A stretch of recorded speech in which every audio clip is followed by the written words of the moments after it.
look into it a little bit, and you do the math, you're like, wait. That's only 5 people, and they're the ones that work there, you know? Yeah, there's another stat like that I've discovered recently. I've been more curious when people say catchy things that they've heard said maybe by a politician, and it is how much the methane from a cow actually contributes to climate change and global warming and methane in the air. And everyone would always say like, oh, it's like 80-90%. Yeah. And you'd always hear those numbers. Oh. I look into it.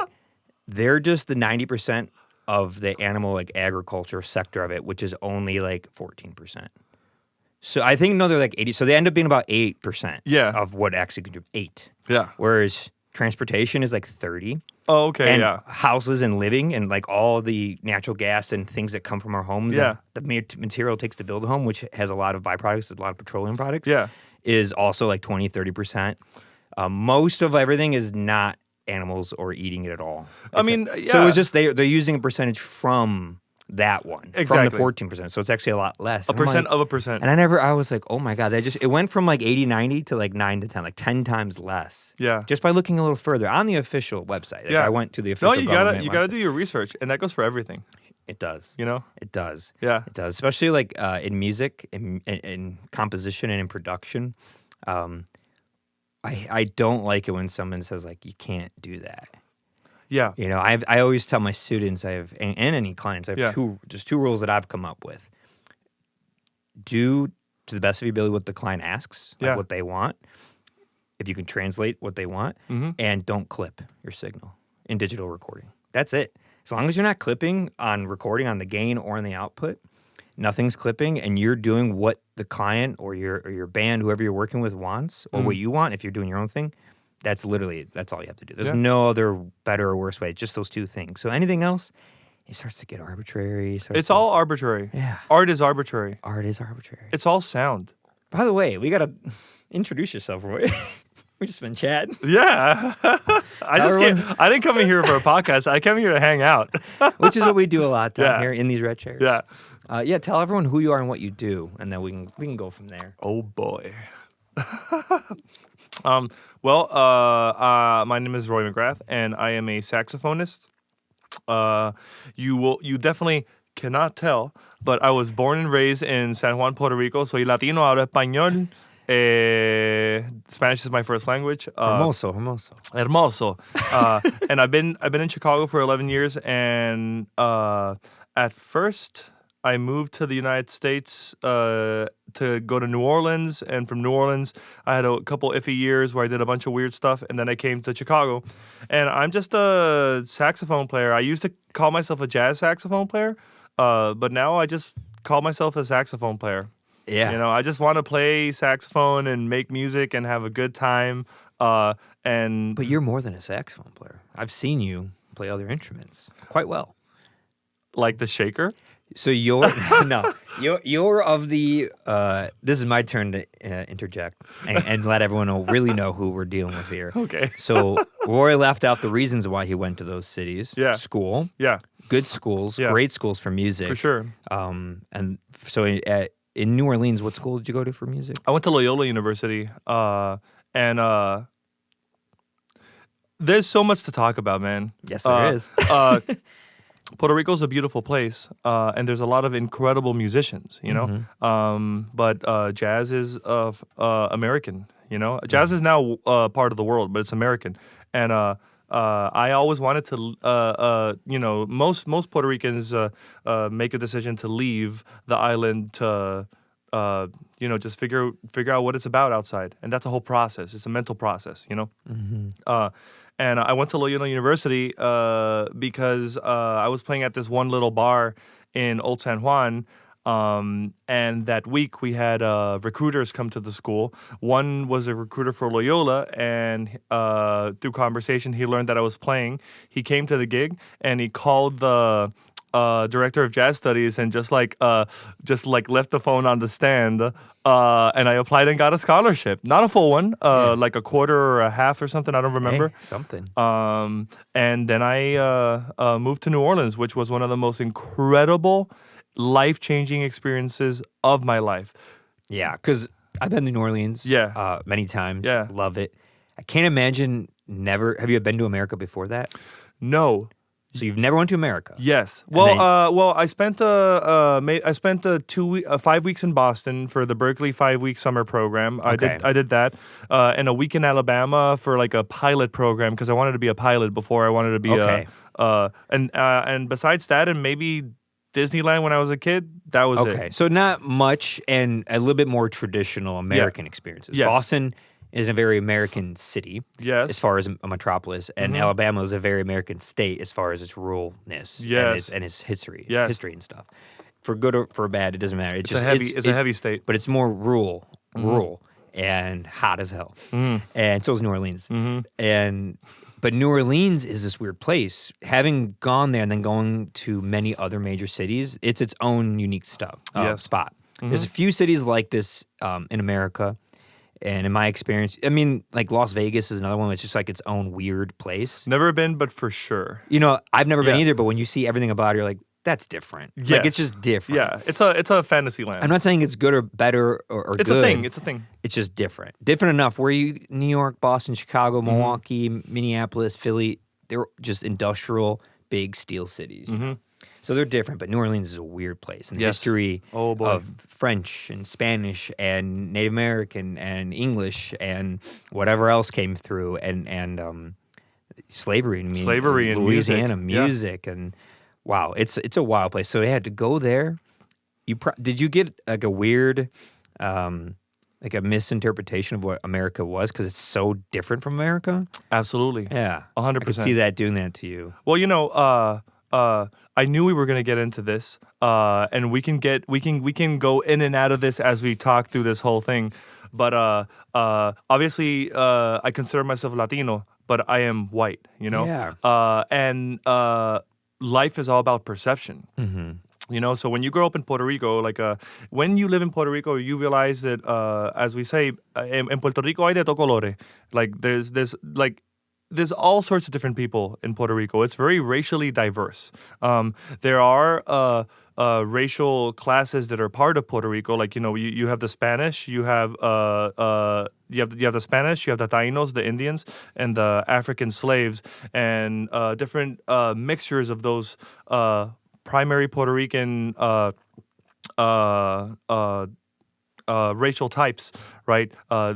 Have different names, you know. Okay. But besides that, like, you know, fast forward 400 years, you know, we are very racially diverse. So I grew up seeing lots of people of different hues, different races. Like it's just very normal. Then does it depend on what area you grow up in?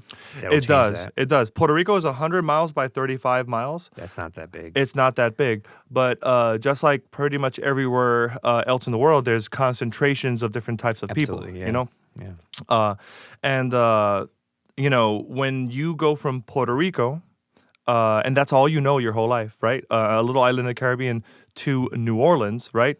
And then you say, "This is America."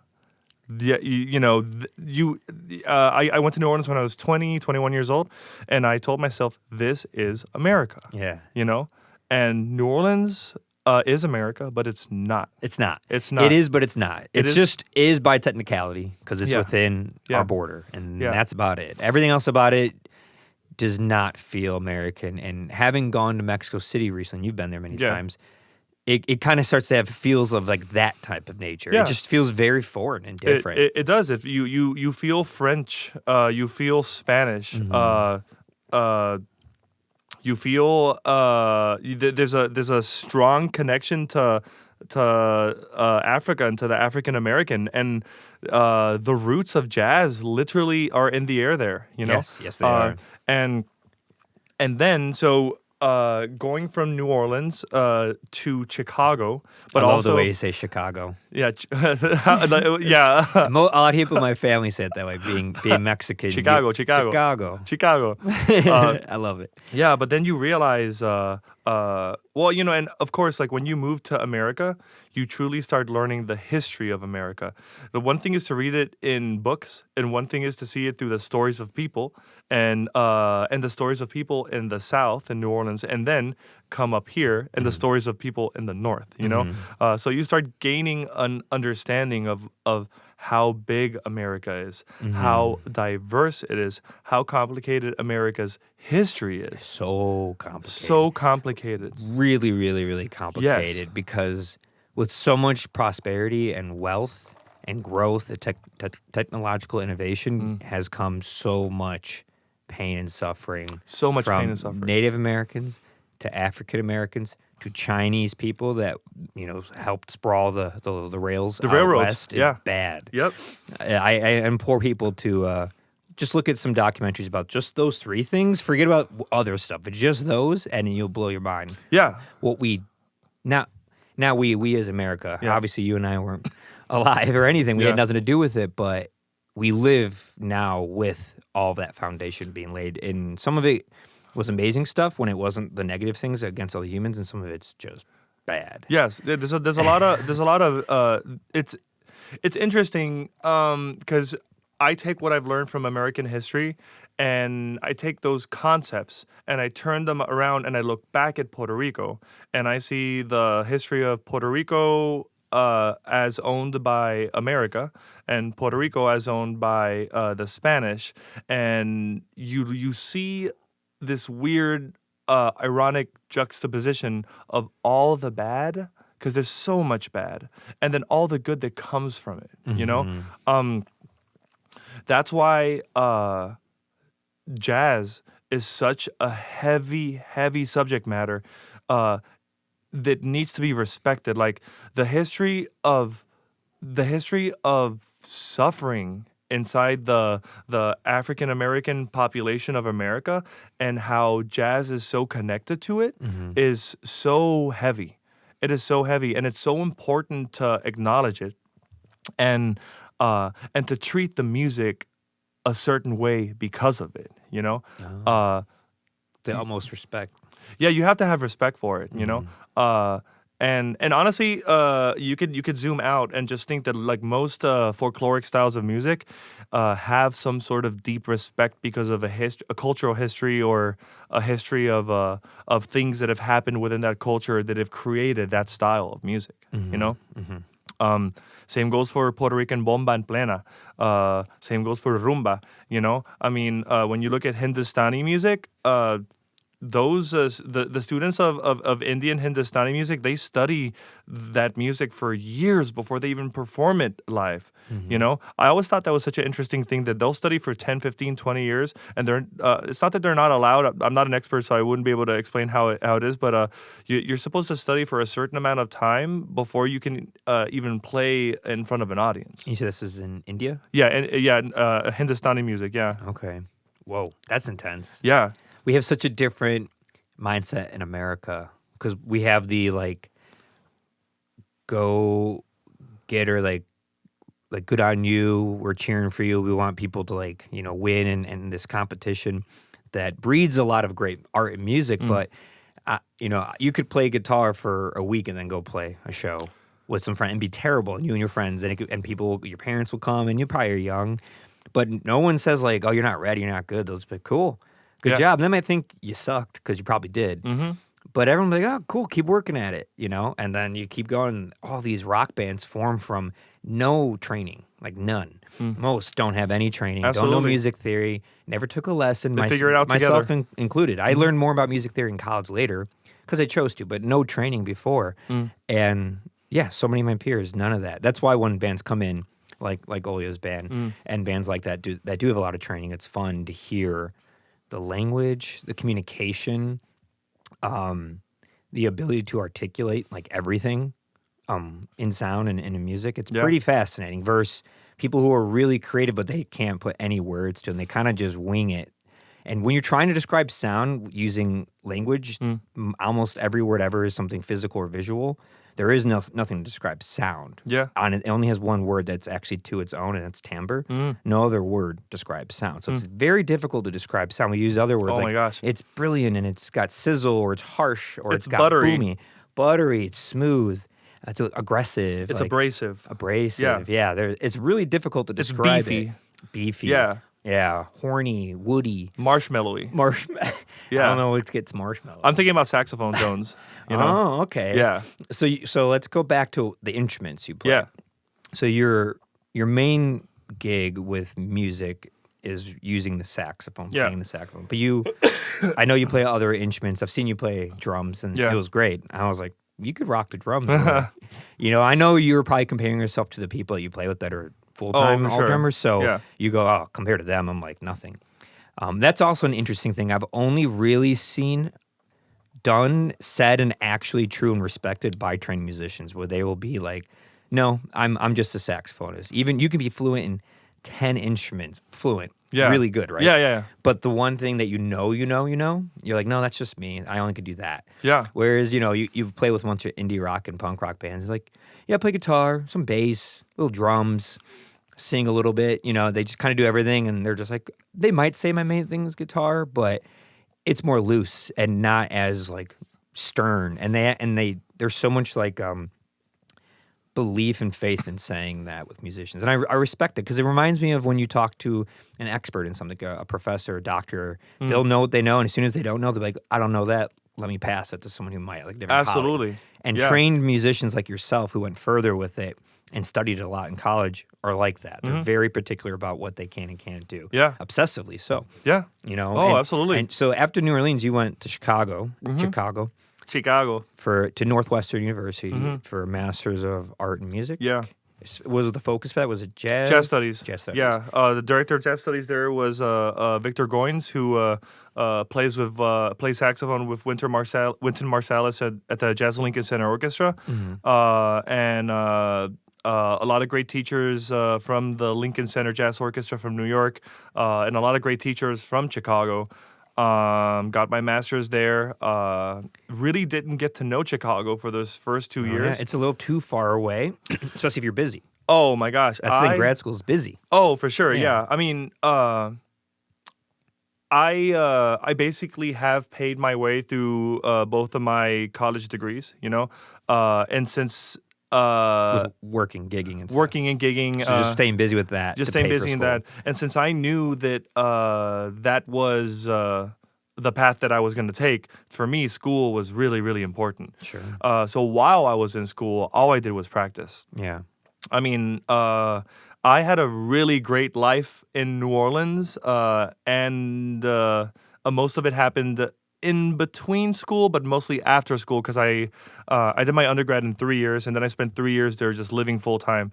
Playing a lot of gigs there? Playing a lot of gigs. Like just up and down in all those venues? Everything. You played all of them? All of them. I've been to so many of those. I mean, that's what's cool about New Orleans for those who might not know. I'm sure a lot of people do. Yeah. But yes, you've probably heard of the Main Street, Bourbon Street, their version of a Main Street. And there's other streets too that are really big, but the whole French Quarter, it's concentrated, but in a really tight spot.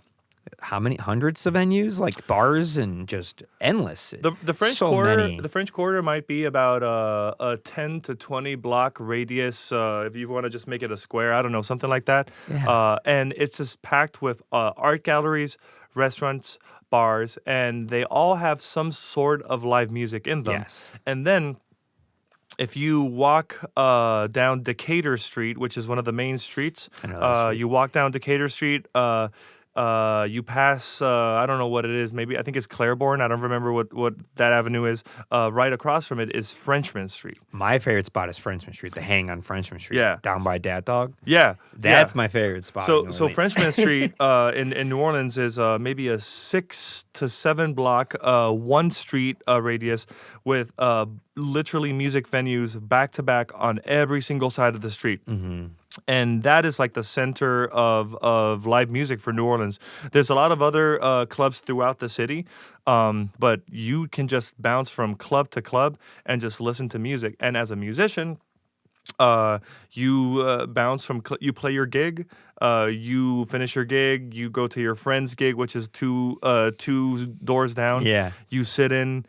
There you hang out, then maybe you sit in your other friend's gig. So you play one gig and you sit in at 3 other places. It's easy to network. And what kind of characters have you seen in that experience? Oh, so many. Like of human being people watching. I mean, oh my gosh. New Orleans, if you're on Bourbon Street at any time, but if they're there on a weekend in the evening and the weather's good, I like to call it a beautiful hell. Oh, it's incredible. It's a beautiful hell. It feels like hell, but beautiful.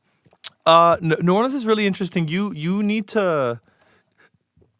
You will experience New Orleans based off of how you perceive life in that moment. Yes. You know, like I was young, so I was hanging super hard. Of course. You know, I have vivid memories of the jam session. I think it was on Wednesdays at the Maison on Frenchman on the second floor. That jam happened from like midnight to 4 a.m. Oh my God. And me and everybody else at some point in time was just passed out on a couch while listening to jazz and everybody play, you know? No wonder y'all have hearing damage. Oh, yeah. So much music. It's a loud environment, too. It's very loud. Very loud in those places. Yeah. It's fun, though. Man, it's fun. I recommend, have people to go with some friends or a partner. It's a great social experience. Yeah. It's fun. And also, because there's cliches about New Orleans, obviously, and most people know about them, so we don't have to go talk about them. But something that's important to know is that New Orleans is super vibrant when it comes to art and music and culture. So you can literally stay away from Bourbon Street. Mm-hmm.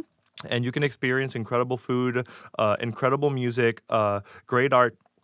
And it won't be a party vibe. It'll be just like an uplifting, creative, cultural vibe. Mm-hmm. And also, it's fun because it's a spooky city. It's spooky. It always feels like Halloween. Yeah. I'm sure Halloween there is amazing. I've always wanted to go. I wanted to say, I always tell people that if you want to go to New Orleans, go for Halloween. That's what I want to do. Yes, I'm sure it's amazing. It's incredible. I want to go.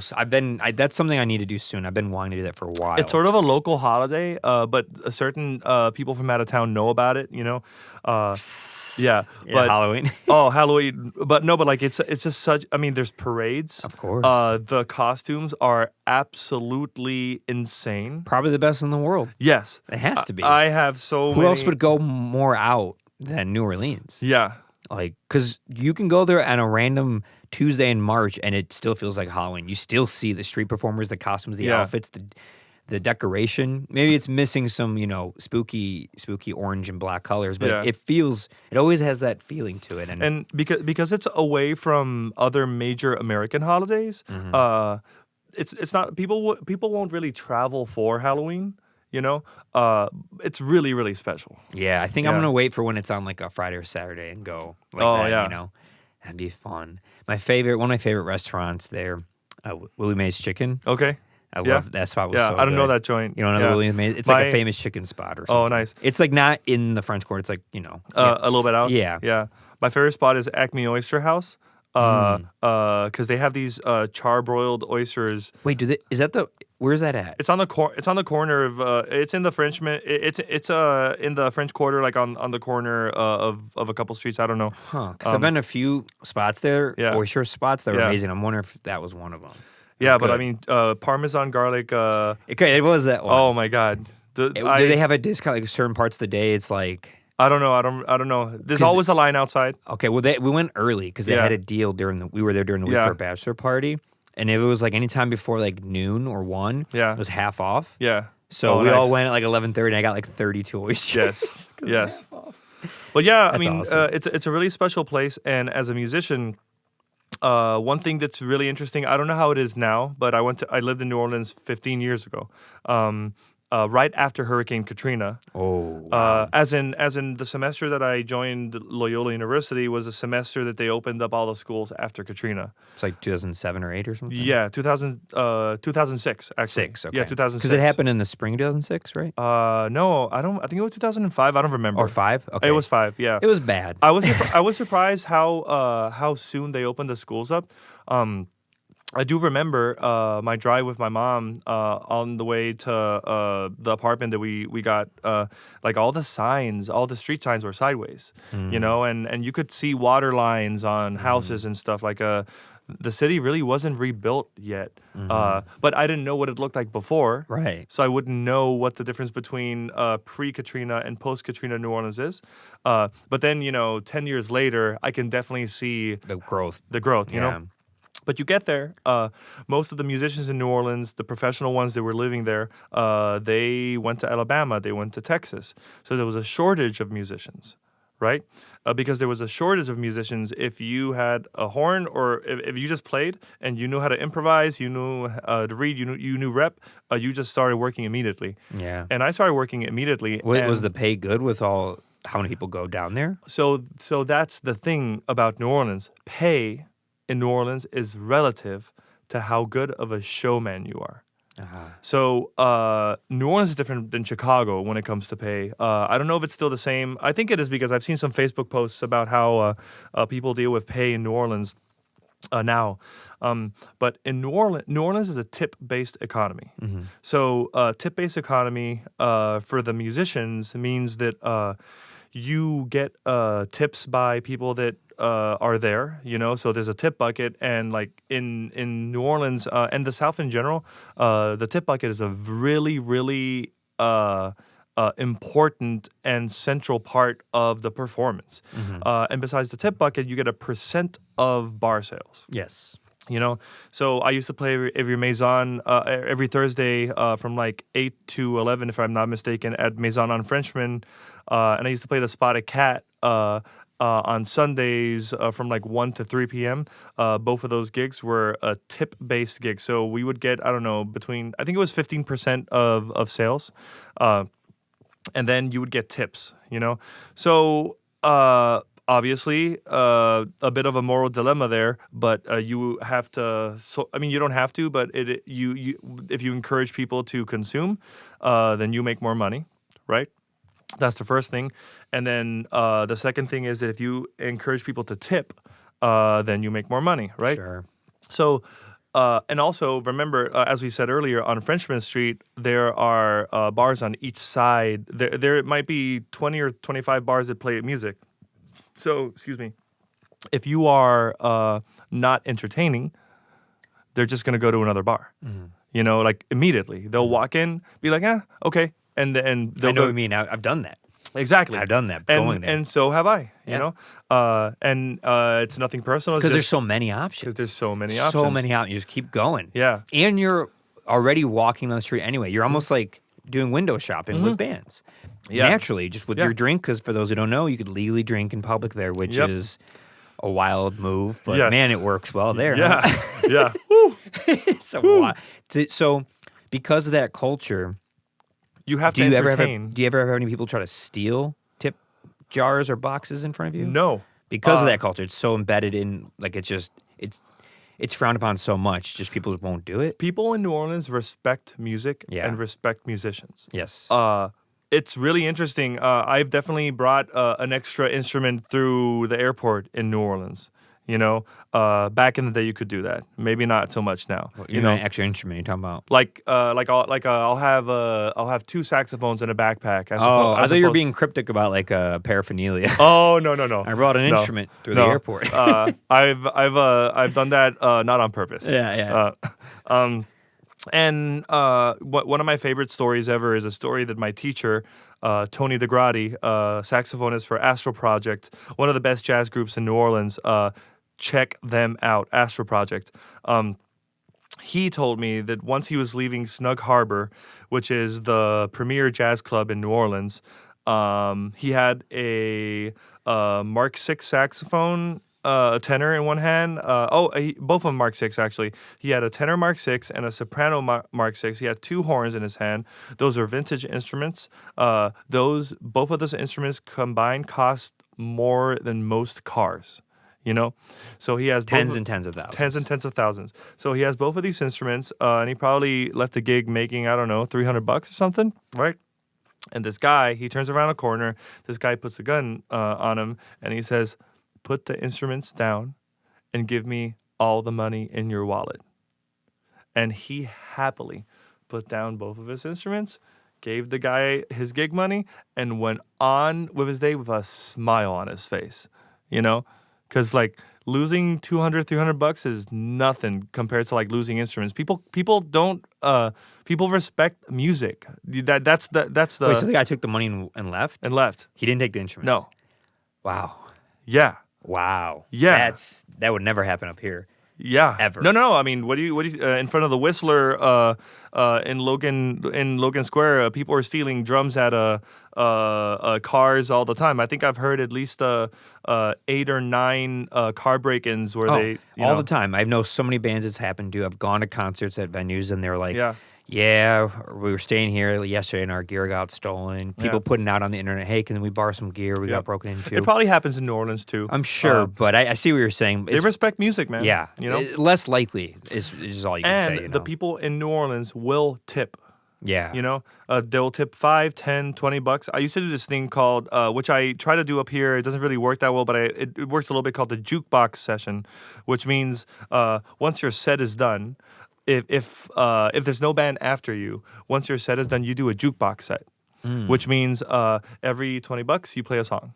So if the gig ends at 9, but people keep tipping $20 at a time, you keep playing tunes, and you could walk away like that. It's walk really away with hundreds of dollars. Yes. I mean, it'll literally make you, your gig could go from $200 for a gig that you thought that you were guaranteed to $400. Yeah. Because you're willing to play a little bit longer. Yeah. And people are willing to listen to a little bit. And those are the type of little entertainment tricks that you learn in New Orleans. Right. That's cool. Yeah. I like that. I've never heard of that up here. But I could see that working in certain bars, especially maybe more classy jazz bars and stuff. Yeah. Certain ones it might not, but that's cool.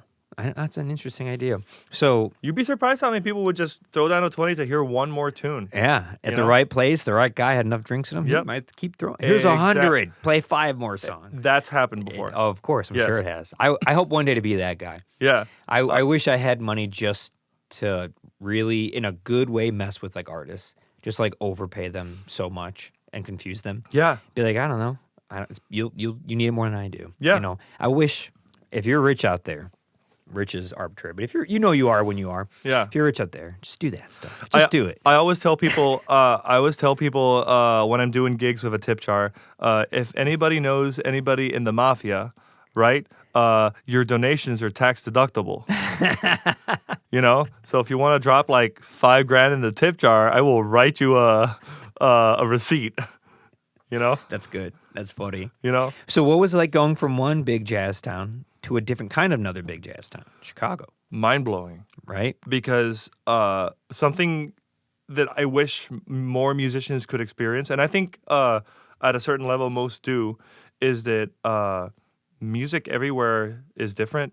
And in the case of jazz, the way jazz is played, perceived, and conceptualized is completely different. In the history of jazz, people talk about East Coast jazz versus West Coast jazz.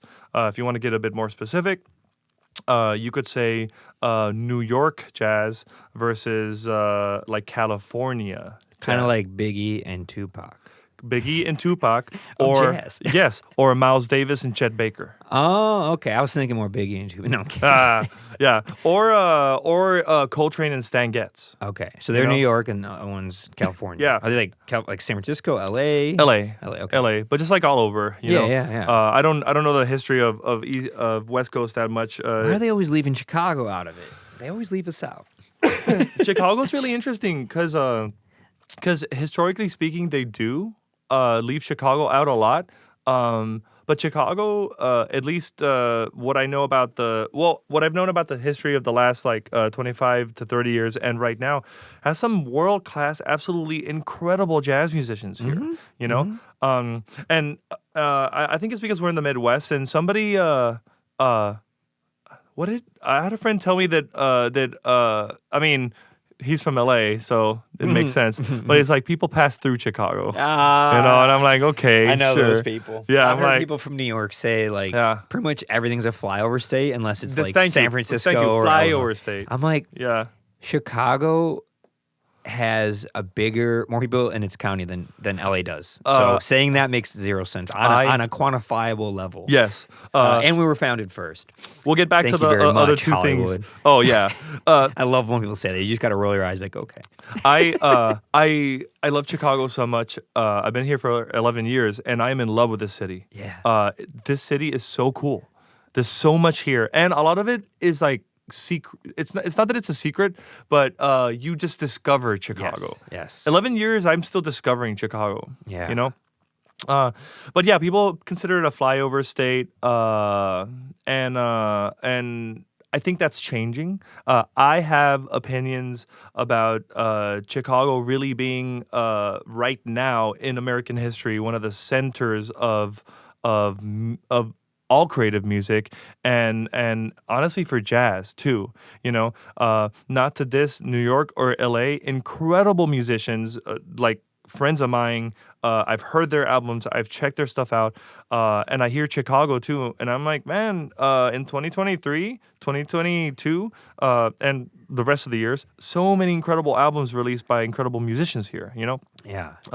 And going back to like the question that you asked, so like going from New Orleans to Chicago, I learned that the swing feel is completely different up here. Really? For those listening, can you explain what that means? Yeah. I might not know what you mean. So,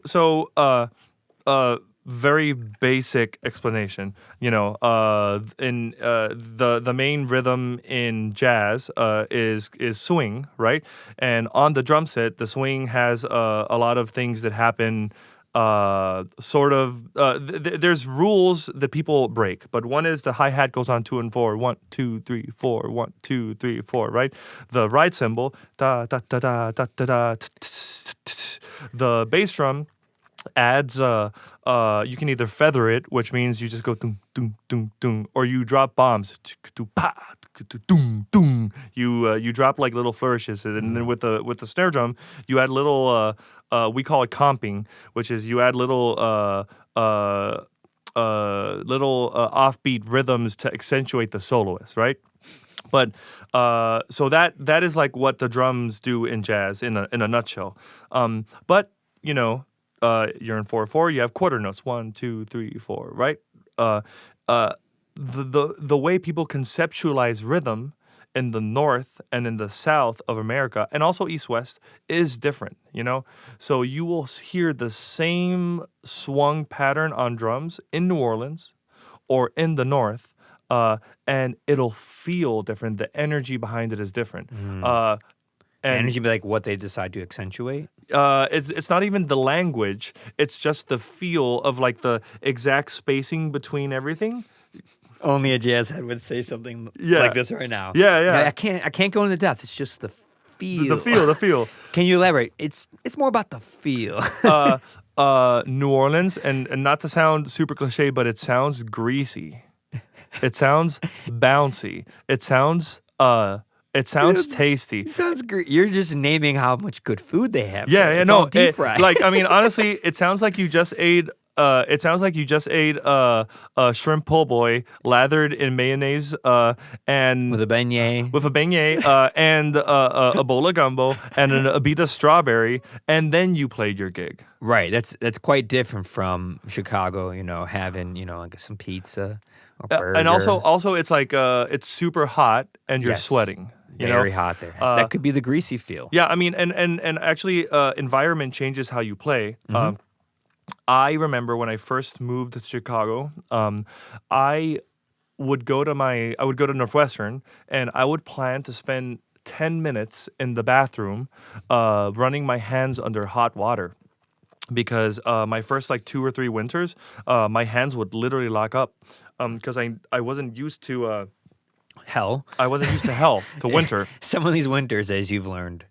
Yeah, and I remember thinking, if I want to go to a jam session, this is like such a Puerto Rican thing. Somebody who has never experienced winter before, but like I remember going to a jam session, being like, I can't play on the first like 3 or 4 tunes of the session because my horn's gonna be cold, my hands are gonna be locked up, I'm not gonna sound good. So I need to get to the session. I need to warm up my hands. I would go to sessions and warm up my hands under hot water in the bathroom. It's such a weird thing to even say now because now I got accustomed to it. Sure. So I can show up, take my horn up, and play. I winterized myself, you know, and I got used to playing, and that affects how you swing. It affects how you feel rhythm. Like, it's just, of course it does. We're products of our environment. Yeah. You know?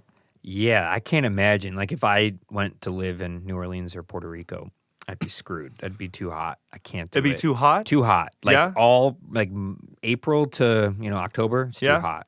I would rather sweat to death on a gig than freeze myself. I would rather be drenched in sweat. My last album, Menjunje, that I recorded, I asked him to turn the temperature up in the recording studio because I wanted to feel hot. I play better and I record better when I feel hot. That's what you've been used to. It's 100% yeah. normal. If I'm sweating a little bit, I actually think that my sound sounds better. Huh? You get more greasy. Yeah. So in Puerto Rico, what was some of the coldest temperatures you ever experienced? I have a distinct memory of walking El Morro with a friend of mine. El Morro is an area of Puerto Rico in Old San Juan. It's a old Spanish castle wall. One of the most beautiful parts of the island. It's a humongous castle wall. It's got all the cannons. It's got all the turrets. From like the 15th century. Exactly. Yeah, and it's a beautiful place to walk. And during the daytime, kids and families fly kites there because it's so windy.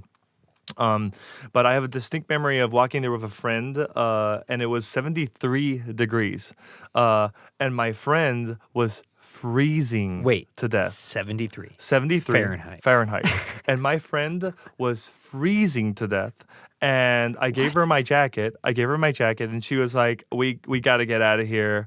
We got to go back." So is it just like 80 plus every day? No, I mean, in the mountains, it can get down to the 60s, and that's cold. Yeah. I remember the first time I went up to like Ciales, where like some of the best coffee is. I remember freezing to death, and it was maybe 65. What's the altitude of where you're from? No idea. Like how far above the equator are you? Well, I mean, it's an island, so I'm gonna go ahead and say sea level. No, not altitude. But the mountains. But latitude, like what your course, like in Chicago, we're at like 88 west and 44 north. I would know. Okay. Yeah, I was just curious. Yeah, but yeah, 73 feels like below 73, 70. But before like 73, it feels cold. How many miles are you from like Florida, like the bottom of Florida? I think it's I don't know. I know. 100 maybe? Well, I mean, what is Cuba? Cuba's 90, right? Cuba's 90, yeah. 90 miles, like the restaurant. Yeah. A great restaurant. Great restaurant. Yeah. I used to play there on the one in Lincolnwood. I used to run a Latin jazz jam session at it. Really? Yeah. That's awesome. Yeah. Yeah, so how much with having the experience growing up in a Spanish-speaking country and being Latin-based, how much has that influenced your jazz? Like what part, like, because they have a lot of meetings, those different styles. They have a lot of overlap. Yeah, it's so cool. Jazz is like 125 years old, give or take. So kind of young, if you want to think about it. What is the origin of it? New Orleans. Okay, I figured it was. To me, my marker is that I think a buddy of mine told me once, and I think another buddy of mine corrected me. It might be 1917 or 19. Is it 1917? Yeah, 1917 or 1909. The first time the word jazz showed up in the Times-Picayune newspaper in New Orleans. Okay. So jazz is roughly about 100, 125 years. Not a historian. I play it more than I talk about it. I would say 125 is a safe. It's definitely not probably past that. No. So that's a good safe, like 1900. Yeah, because like also before jazz, you're getting into ragtime. You're getting into like ragtime and stride and all that stuff, and that's not jazz. Mm-mm. It's like the precursor to jazz. And then does old time Americana like folk music influence it because of the upright bass and like violin and stuff? Do any of those things kind of from like Irish people coming over like 1850s and 60s and then bringing that style? Does that have any meaning with it? I don't know actually. I don't know. What I do know about the origins of jazz is that searching the back part of my brain here. But jazz was born in New Orleans. If I'm not mistaken, which I think I'm not, the drum set was also created in New Orleans because the drum set was basically a combination of marching band instruments that came together. People would take all the marching band instruments and try to bring them together to play multiple rhythms on them. When you had Jelly Roll Morton and like the beginning of like stride and ragtime music started becoming ragtime or ragging music was just to take popular songs of the time and rag them or sort of distort them, you know? So you take something that was well known and you adapt it a little bit, you know? You mess around with it. Now, is ragtime, that would be like the classic Western saloon, someone on the piano playing that like... That's stride. That's stride, yeah. okay. So ragtime has stride elements to it. Like Jelly Roll Morton is kind of like the most popular ragtime piano player that I know of. And you would just take popular melodies and you would just add syncopation to them, you know, add more color to them, you know, and then it went from piano to like adding more instruments and you know, adding a drum set. You know, jazz used to have tuba in it. That's why in New Orleans, most bass players play tuba and bass. Very interesting. I thought it was so weird, but because of the history of jazz in New Orleans, most tuba players play upright bass, and most upright bass players play tuba. And anyway, so then bands got together and ragtime sort of like morphed little by little into jazz, and then jazz has a whole 100-year history of subgenres. Like you go from, you have bebop, you have hard bop, you have post bop, you have fusion jazz, you have East Coast jazz, you have West Coast jazz, cool jazz. You have cool jazz, yeah. Fusion jazz is also called electric jazz. And important to know that Miles Davis was part of like 5 of those styles. You know, right? Yeah. But anyway, what were we talking about before? Jazz, I think. Yeah, jazz. We were just trying to figure out the history of jazz and when I okay. Latin music. Latin music. Yeah. So in the bebop era, which is like 1940s, right? We're talking Charlie Parker, Dizzy Gillespie, Miles Davis, those cats. Dizzy, trumpeter Dizzy Gillespie, met a conga player by the name of Chano Pozo from Cuba, and they started collaborating by mixing Cuban rhythms with jazz, and they created what now might be called Latin jazz. Back then it was called Cubop, which is Cuban bebop. Bebop music mixed with Cuban music, Cubop. Yeah. And that was in the 40s and 50s, and 50 years later, the Cubans have, the Cuban musicians have adopted jazz in their own way. Puerto Rican musicians have adopted jazz in their own way.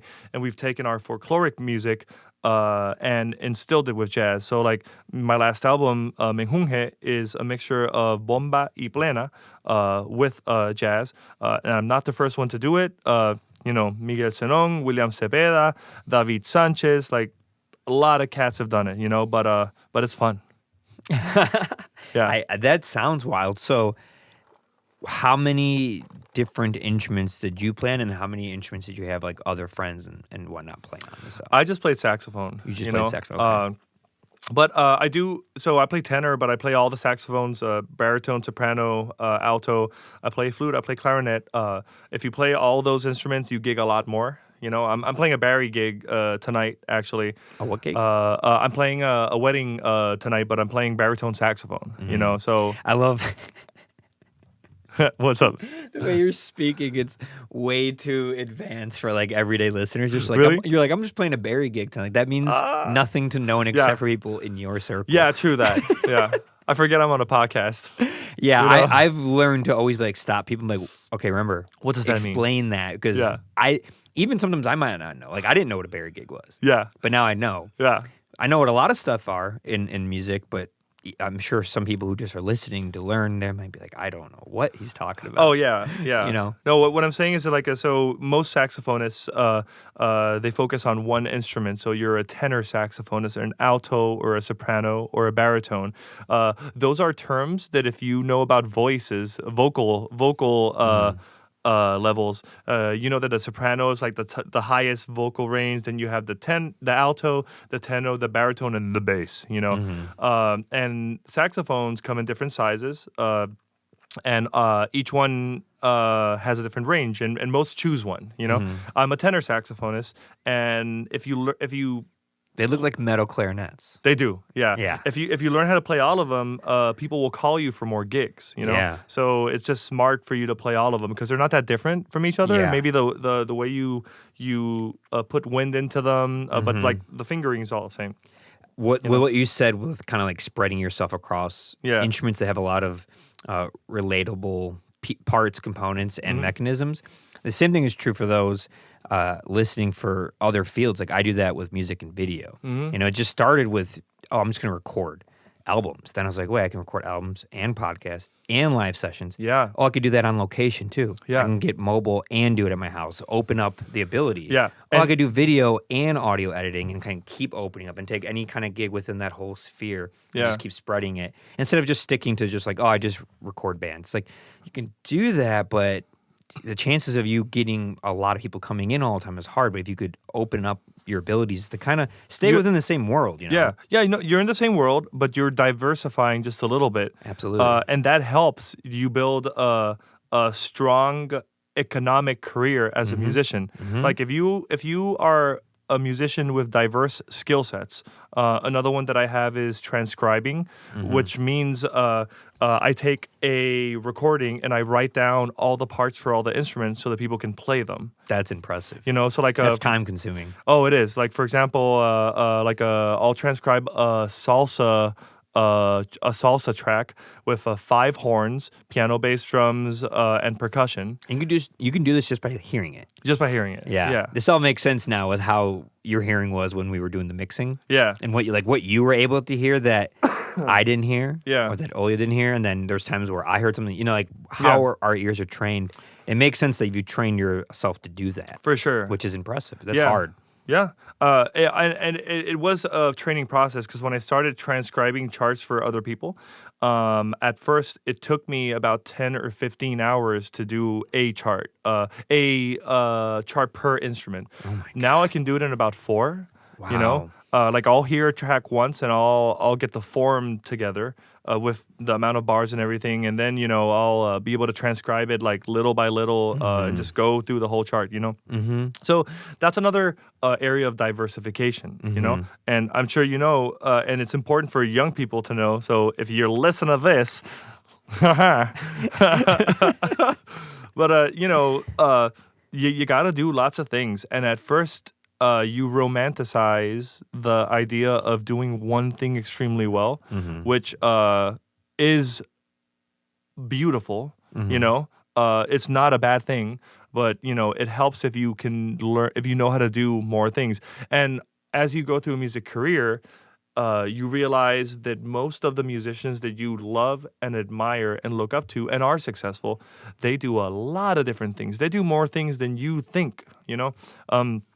You might know them because of 1 or 2 albums that they put out that made them famous, but they do so much besides that, behind the scenes, things that you might not think that they do, but they do. A lot of people do that. Yeah. A lot of artists, they'll be musician, writer, composer, then the producer. They start getting into the tech part of it, like how to produce music. Psychologist. Psychologist. Yeah. Yeah, every engineer has to be a psychologist. What's the best way I can calm my client down today? Packy Lundholm? Packy Lundholm. Do you know? I don't know how to spell how to pronounce his last name, but dude has an incredible studio, recording studio. Incredible guitarist, vocalist, and drummer and bassist and keyboard player. So I admire him so much because the dude can put down a full demo by himself, and he's incredible at all the instruments. He puts out albums every year. He puts out an album that he made just by himself with all the instruments. I love it. And he records all of it too. Where is he from? He lives here. He's here in Chicago. Yeah, he's here. What's the studio name? I don't know. But he's always posting about it. I used to play in a wedding band with him. Okay. I admire the guy so much. That's awesome. But he put a post yesterday talking about how he talked about his first album and how the engineer that worked with him, he's an engineer now. Back then he wasn't. Sure. So he looks back at how his engineer talked to him, and he realized how graceful his engineer pushed back against his horrible mixing decisions. Mm-hmm. A good engineer is so graceful in managing the psychology of what the artist is thinking. Yes. Masterful. Yeah. I can't even put into words how. And doing things like this podcast, teaching, just constantly communicating about the same subject matter for decades now. I can't put into words. I can't even explain it when students ask and stuff, but I always tell them some basic rules that were taught to me by professors many moons ago. First and foremost, hygiene. If you're in a tight spot with people all day, you can't smell bad. You just can't. Brush your teeth, floss, take care of yourself, put on new clothes, take a shower. Oh my gosh. Because just right out of the way, you won't at least bother, piss off, or annoy your clients right away.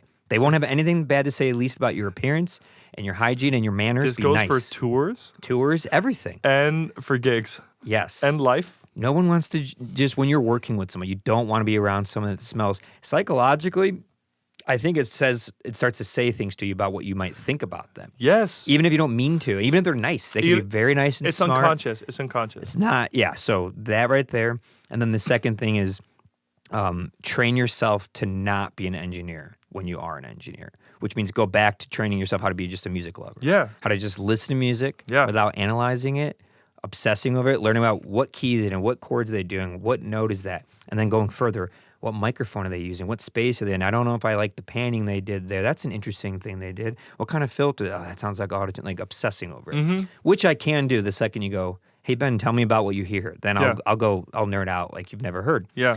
But until that moment happens in any music listening, I'm just trying to enjoy the music, see what it does to me emotionally, creatively. I have to do that. Yeah. I had that exact thing happen to me about 2 or 3 months ago because somebody wanted me to judge their mixes. And while we were listening, that person was enjoying the music of the mix, and I mentally was ripping it apart.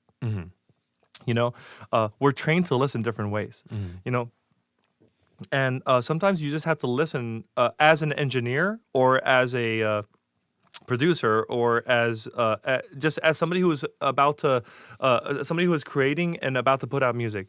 Sometimes you need to listen from the point of view of enjoying. If you do that could tell you more about the mix than listening for how dry the snare sounds. Yes. If you digest it and it feels good and it sounds good and it has a beautiful, emotional, invoking quality, all the way full circle back to just do what the client truly wants. Even if it takes a little finessing on some of your ideas, at the end of the day, what they want, what they need, and don't clip. So you have usable audio you can always work with. That's it. So if you can just feel something from it, then maybe everything's okay and you don't need to worry about this and that.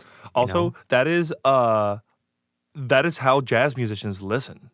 There are so many recordings of old school jazz that the quality is absolutely horrible. Oh, yeah. But the performance is incredible. What's the Miles Davis one? I think it's Miles Davis.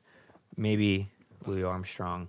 Where they're like, someone's performing and they only had one mic and then you could hear the saxophone come up in volume as they walk up to the mic and they're kind of far away and walking through the live room. I think it's Miles Davis. Yeah. Is that that I know that is Miles and that's Coltrane coming onto the microphone. And I don't remember what track that was, but I think we were talking about it earlier, or was I showing it to somebody? I was talking about it with another band I'm working with that are jazz heads, and they were telling me about it. So a great example of that exact thing happening is Coltrane on his Coltrane Ballads album playing Nancy with the Laughing Face. That is my favorite ballad track of all time. And the track starts, and you hear Coltrane starting the song about 4 or 3 feet away from the microphone, and then he goes da dee doo doo. Yeah, and it leads into it doesn't matter. No, it doesn't matter. It doesn't matter. No, some of the best. There's a great happy accident, we call it serendipitous, that happened on the Fugaduga album, where Oya brought in a microphone that had no like labels on it, and it's a cardioid condenser microphone. But it looks like a bidirectional like ribbon, and it has like no information on it, no orientation or anything. So I was like, is this a ribbon? Because she kept mentioning a ribbon mic, and I thought it was one, but it just wasn't that one. So I was like, oh, it must be a ribbon mic. It picks up on both sides. I guess it doesn't matter the orientation. I don't know. So we put it up for her vocals when she was pretending to be like the voice of her grandma, talking about not like going, like staying inside and like closing the door. Yeah. But she ended up talking in the null area behind it where it's not picking up sound, but it's picking up now her voice bouncing on the room, coming back in. So it actually does sound like her voice in the hallway. That's awesome. Opening the door, yelling into the room, like kind of down the hall. Wow. But it was on accident. It's an analog version of it. Instead of doing that with production with like a reverb and stuff, like manipulating it, it sounds naturally like a person away from the mic. I'm talking and their voice is getting picked up off the room reflections into the actual focus point of the mic. So that stuff happens. And at first I was like, oh, it sounds bad. Then I was like, wait a minute. The context of this actually works perfectly. Let's just keep it. You don't do anything to it. It's a fun little like accident that's fun with production. You know? And you have to distance yourself from all the production stuff and be like, did that sound cool? Yeah. Did it sounded cool. Then you're good. It worked perfectly into this little narrative that we were making for the song. Like perfectly. There's a couple documentaries on Chet Baker, and I forget there's one on Amazon, and it has a couple clips of Chet Baker at a recording session in California. Trumpeter and vocalist Chet Baker, and when he records live, he has a microphone for his vocals, which is up higher, and a microphone for his trumpet, which is down because he plays a bit facing down. And the vocal mic is flipped. I forget what type of mic it is, but it's not an omnidirectional mic, but it's flipped. So he sings into the back of the mic. And then I read online that some people record certain instruments that way, recording into the back of the mic. Is it a ribbon mic? I don't think it's a ribbon mic. Yeah, I'd have to look into it because a lot of those mics back then were ribbon mics, especially the big old RCA. Oh, I love those. AEAs. The RCA 44 is my favorite mic of all time. A lot of ribbon mics back then, and a lot were condensers too.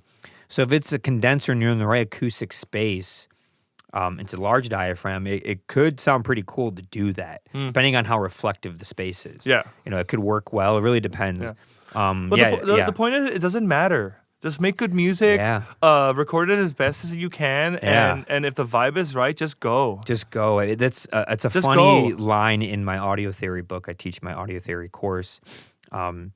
That there are no right or wrong way to record. There are just methods that have worked in the past. Yes. Isn't that funny? Yeah. That's when my students always go like, what do I do with this, and that? How do I do that? And I always say, remember that line.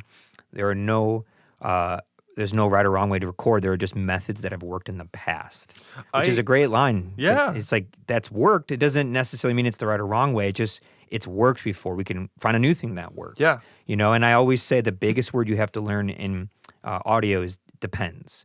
When someone says, what should I do here? I go, well, it depends. What kind of room, what kind of instrument, what kind of talent, what kind of preamps? Are we doing tape? Are we doing digital? Is this how many tracks? What is it for? What's the context? Yeah. There's never a good answer. It just depends. It just depends. Just depends. And you can apply it to a lot of industries, but in audio, everyone's always trying to find what's the best mic for this, and that mic. It depends. What are you trying to do? Are you trying to do a lot of stuff? Do you want one mic that you can do for vocals, drums, everything? Then get an AKG 414. Yep. It has 5 different polar response patterns in it. It has a decibel pad. If you're too loud, it can handle clipping like no other. It's robust. That's what I have. Legendary. I use that for everything. It's the best mic of all time. Yeah. For its price, it's the best mic ever. It's more versatile than the U87 Neumann, but a third the price. So, and twice as small, so it's not as annoying in the way and gaudy. Yeah. You know, it's an amazing mic. I've had two for 12 years. They've been on every recording I've ever done. They're beat to hell. They've had tens of thousands of things go into them, and they're amazing. They're workhorses. I've brought them around the world with me. You can fit in your pocket, and they're $1,300, and they sound like heaven. Yep. And they're flatter than flat. They're incredible. Transparent as you could ever get. They can't lie. They don't color anything. Just flat from as low as you can go to the high as you can go. Yep. Amazing mic. How do you have one? I have one. Yeah. Do you have which one do you have? Do you know which exact model? Is it the C414? Is it the XLS? ULS? It's the XLS. XLS. Yeah. Okay. Yeah. Cool. Yeah. That's the gold one, right? Gold on one side, black on the other. I think that's the ULS. That could be the XLS too. I got the one that has the multiple polar patterns and the decibel pad on it. It's LED? Yes. Okay. Yeah. That's either going to be the XLS or the XLS2 or something. Yeah. Yeah, that's great. Mike. But it just doesn't matter, man. Just make good music, record it, put it out, be brave, you know? So to go from that, as a jazz musician, when people go to college to study jazz or go to grad school, what are they looking for? What are they trying to find? What are some goals? What are some careers, jobs, anything like that? Just curious, because it's for any creative endeavor, especially when you get to the grad school level. Yeah, it's different for everyone. So I was just wondering what your thoughts are. So for me or in general? For you and in general, if you can answer both. Yeah, well, I mean, that's a very complicated question. You know, I went to school for my bachelor's because I wanted a smart excuse to leave the island and like make connections, learn. School's good for that. But in hindsight, I know now that music and art is all just about knowledge, and you can. The world has changed. When I went to school, YouTube really wasn't a thing. Now you can find 1,000 people teaching you how to play an instrument on YouTube. You know, if you are an independent learner, you can learn anything right now. You know, school's important if you want to get certain type of teaching jobs. But if you want to be a performer, all you have to do is get really, really good at your instrument and educate yourself on how to be a professional. Yeah, unless you're trying to go into certain worlds. Like if you want to play at Orchestra Hall for the Chicago Symphony Orchestra, nowadays, almost exclusive, you need at least a master's. It's really hard. Well, that's the other thing. Like, this is such a social business. Yeah. You know, it's such a social business, and it's important to create social connections. And a lot of social connections come when you grow together with other people. Yeah. Like any sort of, all my friends are people that I've grown together during certain times of my life. Mostly times of adversity and struggle. Exactly. Yeah. You know, and when you go to college, that's what you do. You struggle together. You just struggle together. Everyone's struggling.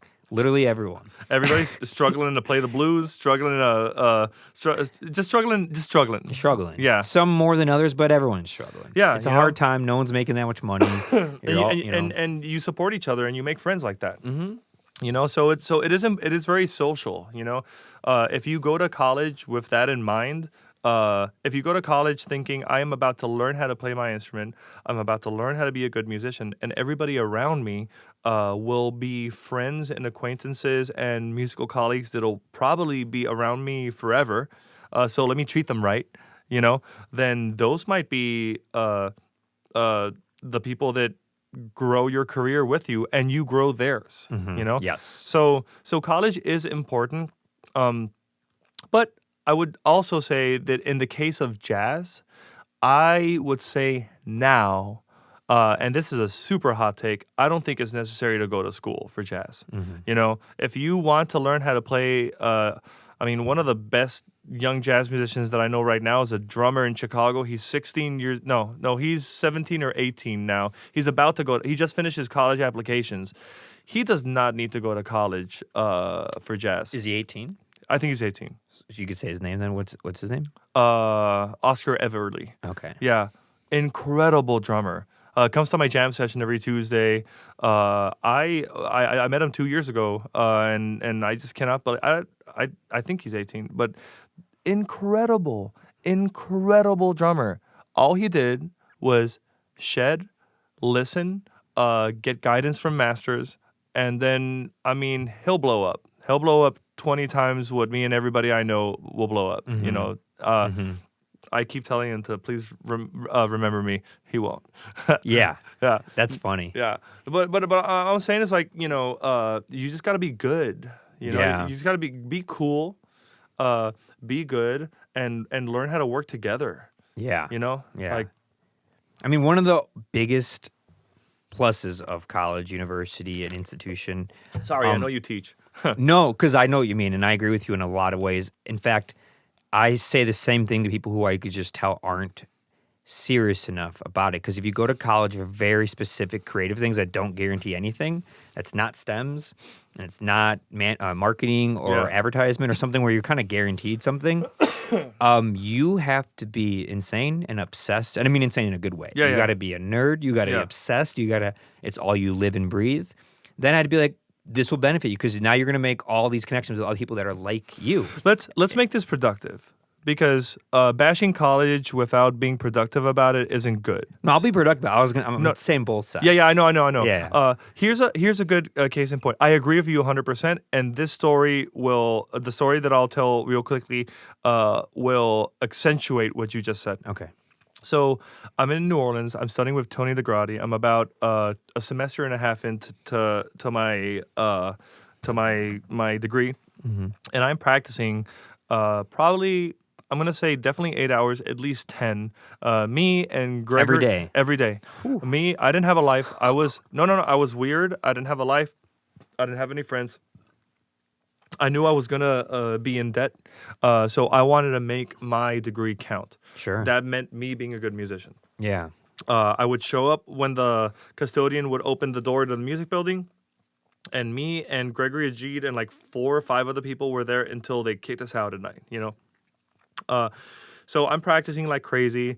I had a lesson with my teacher, and he wanted me to play my scales while tapping my foot on 2 and 4. Like the hi-hat in jazz. 1, 2, 3, 4. Na da da da da da da da da da da da da da. Swing it and play it. You know, I couldn't do that. I couldn't tap something as simple as tapping your foot on 2 and 4 and playing a major scale. I couldn't do it, and I practiced that so much, and that's when I realized phrasing on 2 and 4 like Americans do, because the backbeat's also on 2 and 4. You know, 1, 2, 3, 4. It's 1, 2. You know, I couldn't do that. You know.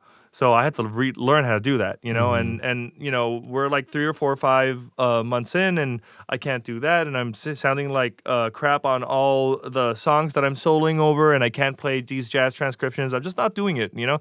And I tell Tony, Mr. Dagradi, I tell him, hey, I'm so frustrated. I can't get this. I'm practicing so much, I just can't get it.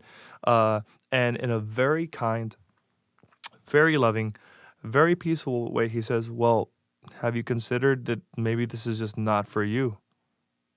You know? And that devastated me. And I went home and cried. And like I lost it. I was like, my teacher just told me that maybe this is not for me. You know?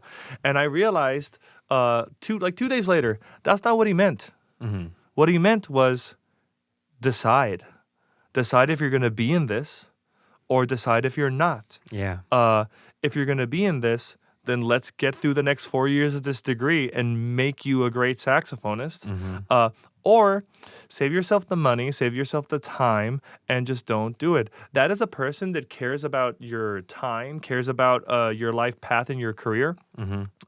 If you want to live a life in the arts, you have to commit your heart, your mind. You have to dedicate your time to it. You have to commit everything. You have to commit everything to it. Your whole being, money, time, education, life, normal relationships, romance, marriage, kids, a mortgage. Everything. A savings. Yes. A 401k. I mean, you have I wish it wasn't set up like that. But in the world we live in, it is. And it's the game right now. You got to risk everything. And if you come from a place with no help and no money, it's even more risky. Yes. Then there's nothing there. You have to actually create your own bubbles in your own world. You have to. And if you choose to go to college, the worst thing that you could do is to go to college for a music degree or an arts degree blindly, not knowing what you're going to do with it or why you're doing it, and also having teachers that don't guide you towards the serious reality of the life. Yes. Because, like,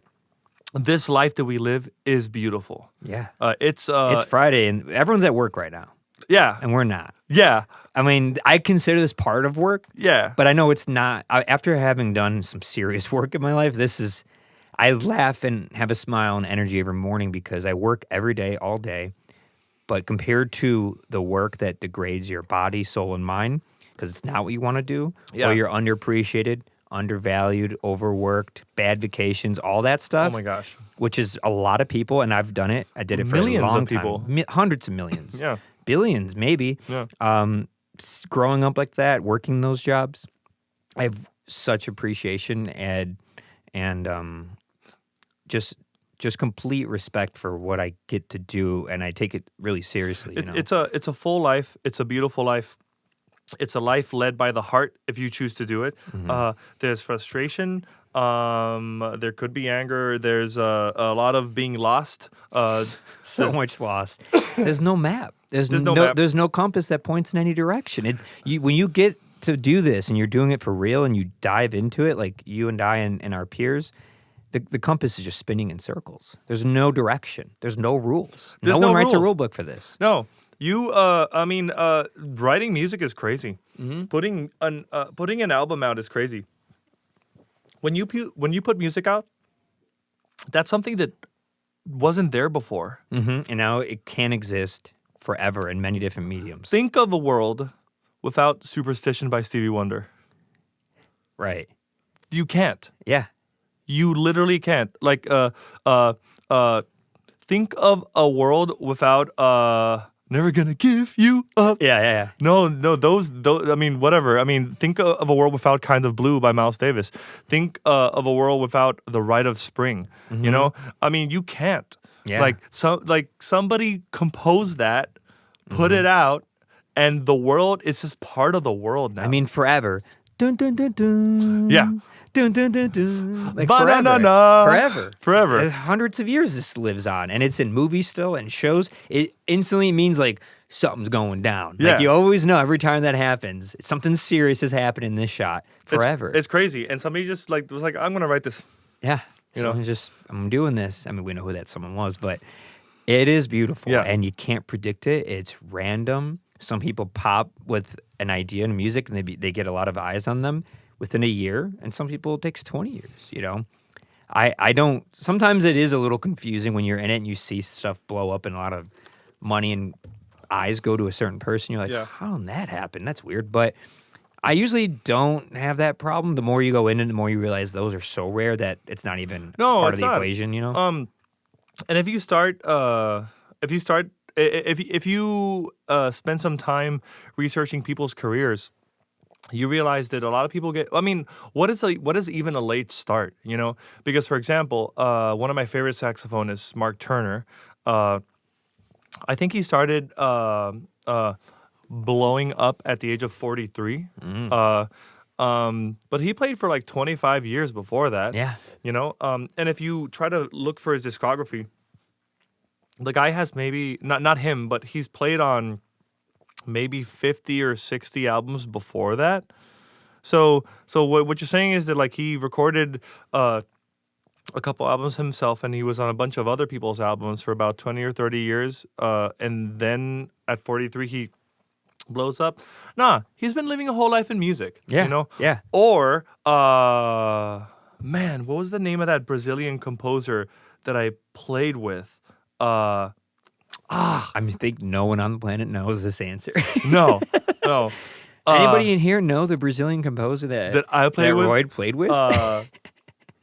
I know a couple of people that would. Anyway, man, I wish I would remember this guy's name. He's so obscure that I don't even remember his name. Great podcast, bro.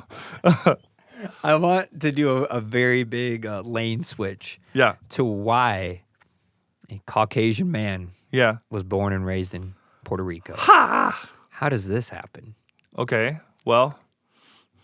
But not a military baby. Got to be specific. Because people can grow up in other countries. Usually it's like military or diplomatic stuff. Well, sort of military baby, but not. Yes. Yes. That's what I wanted to hear more about. Dun, dun, dun, dun, dun, dun, dun. Well, my grandfather, who I never met, was part of the CIA. And for those listening, yeah, the CIA is the Central Intelligence Agency. Or if I'm talking about my girlfriend's cat, the Cat Intelligence Agency. In case you never heard of them, look them up. Yeah, the Cat Intelligence Agency, and the DEA stands for the Dog Enforcement Agency. And obviously the DEA and the CIA don't really get along together. No, they don't. They don't. Anyway, my dad, my grandfather was a part of the CIA. My mother, he was American. My mother was born in Thailand because of that. Went to Japan because of that at the age of 3. And what year was she born? She was born in 1955. Okay, and her dad's already in the CIA. Already in the CIA. CIA is only 10 years old at that time? I don't know. Isn't it like late 40s? Tell me stuff. He must have been at the beginning of it. Maybe, yeah. Yeah. Yeah. Wow. Like Thanks. the very beginning of it. You didn't know that? No. Yeah. No, I actually haven't researched the CIA or him that much. All I know is just what's been going on, Yeah. Because I'll tell you what I've been having to deal with, Yeah. right? So she moves to Puerto Rico when she was 7. 1962, okay. 1962, yeah. Because, good math. Here all day. Here we go. I don't know how YouTube works, but can I say? You say whatever you want. Okay. Well, my grandfather shot himself in the head with a shotgun. Can you say that on YouTube? I guess we'll find out the fun way. Yeah, exactly. Because he wanted to silence the voices in his head. What year did he do this?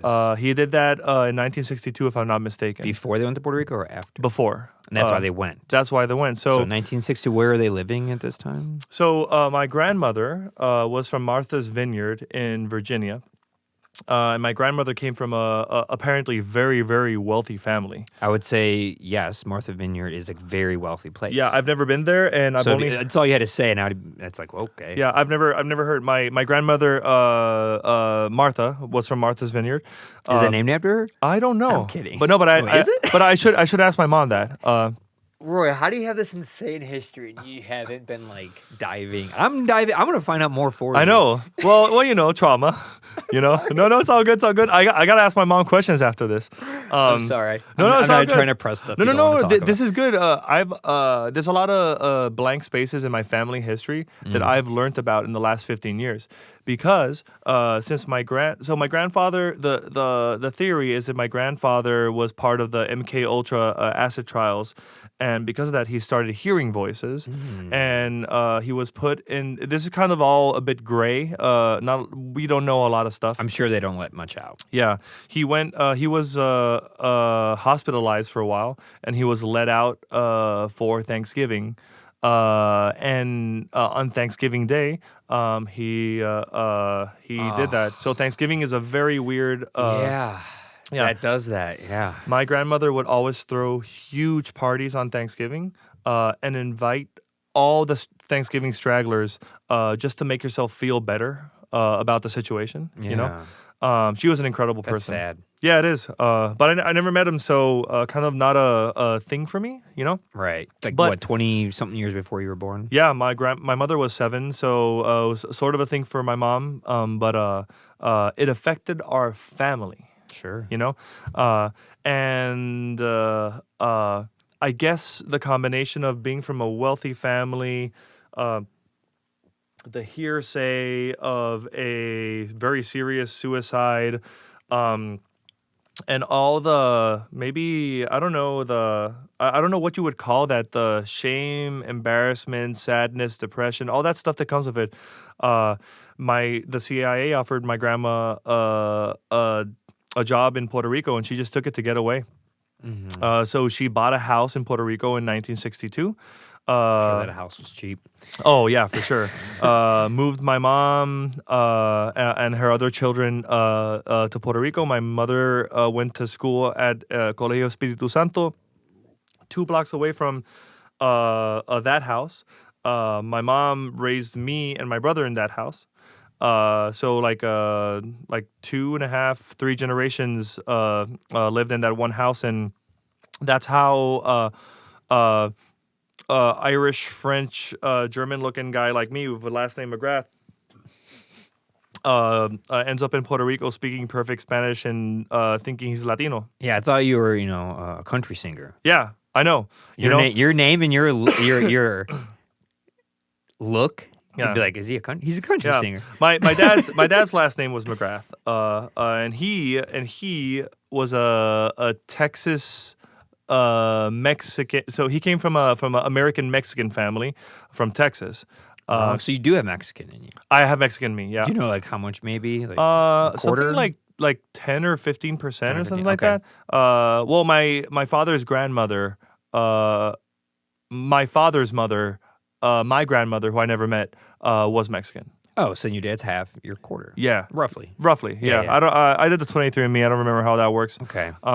But yeah. And he moved to Puerto Rico to run away from his first marriage. What's funny? Wait, I want to stop for a second. What's funny is I am twice as much Mexican as you, and I speak 1,000,000 times less Spanish than you. Like you are 100% fluent. Yeah. I'm not, but I'm half Mexican. And Isn't that funny? it's also funny that I am more Mexican than I am Puerto Rican. Mm-hmm. Because I don't have Spanish, African, or Taino blood in me. Yeah. So it's just really confusing. My cousin's a Puerto Rican side of the family, married into the Mexican side, so I have a lot of Puerto Rican cousins. It's cool. Racial. This stuff is called racial fluidity. Mm-hmm. When like you kind of can bounce between 2 or 3 races because of your software versus your hardware versus your family history, and people like us are very confusing to the world. Mm-hmm. I am very confusing to myself and to the world. You are really confusing. Yeah. Everyone thinks I'm Jewish. Yeah. I'm 7%, but everyone thinks I'm Jewish, especially when the beard gets longer. Yeah. And I get, neurotic in the evening. I've been told that so many times. I say that from experience of people telling me all the time. Wow. Just by being a busy bee, they're like, are you Jewish? I'm like, because I'm doing something? What? Yeah. This is a weird thing to say. Oh my I always gosh. laugh at it. My favorite, though, are the text messages on Jewish holidays from Jewish people. Oh my gosh. Those are really? great. Oh yeah, I've been told that I am an honorary Jewish person by Jewish people. I don't know why or how, but everything you can imagine, I've heard it. And I'm glad we did 23andMe, knowing that I'm 7% Ashkenazi Jew, but it's just not enough. Did you It's have not enough to? be into it Did you have to like process certain emotions because of that? Like was it always funny to you?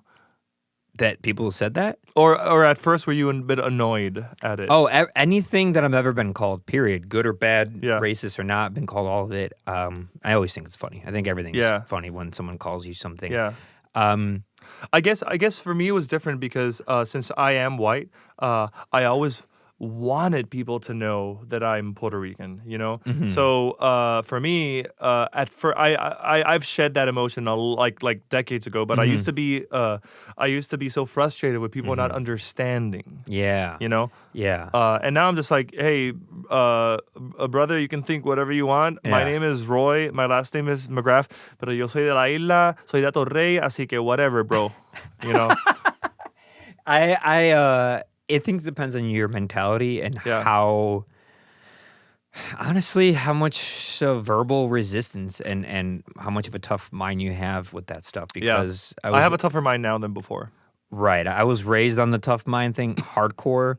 And when you learn, just like how it is on the internet, not to let like nasty comments and stuff get to you, when you learn that the only thing that really matters is your reality is the only thing that you can actually control and worry about. So, like, my family knows what I am. Yeah. My close friends do. Same here. So then what? I don't know you. So if you don't know what I am or you think I'm something else, that's fine. I think it's don't hilarious know you. now. It's okay.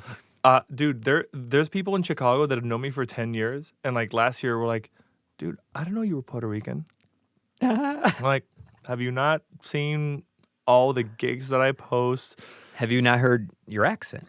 There's certain words you say that are Chicago. Yeah, there's certain words you say that the Hispanic comes out hardcore. Like you could, I mean, I think I'm trained for it though. I grew up around it. I know it exactly when I hear it.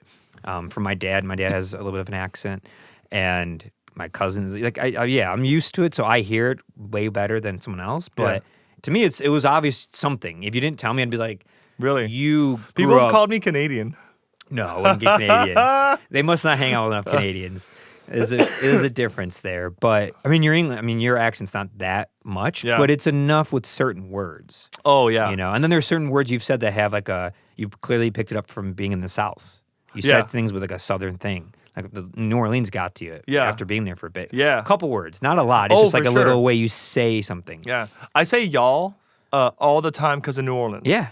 And people in the North, so many times up here in Chicago, I say, what are y'all doing? People are like, y'all? Yeah. And I'm like, what is everybody doing? I say y'all a lot too. Yeah. I have a lot of more rural experiences growing up, a lot. So I'm used to y'all and I use it all the time. Yeah. It's fun. But yeah, man, that's what it was. My grandfather. Back to CIA. Yeah, that happens. I'm gonna look up when you keep talking. I'm gonna look up the year of the CIA. Yeah, I would love to know that actually. I literally have to call my mom after this and ask her so many other questions. You know, but yeah, 1947. 1947. So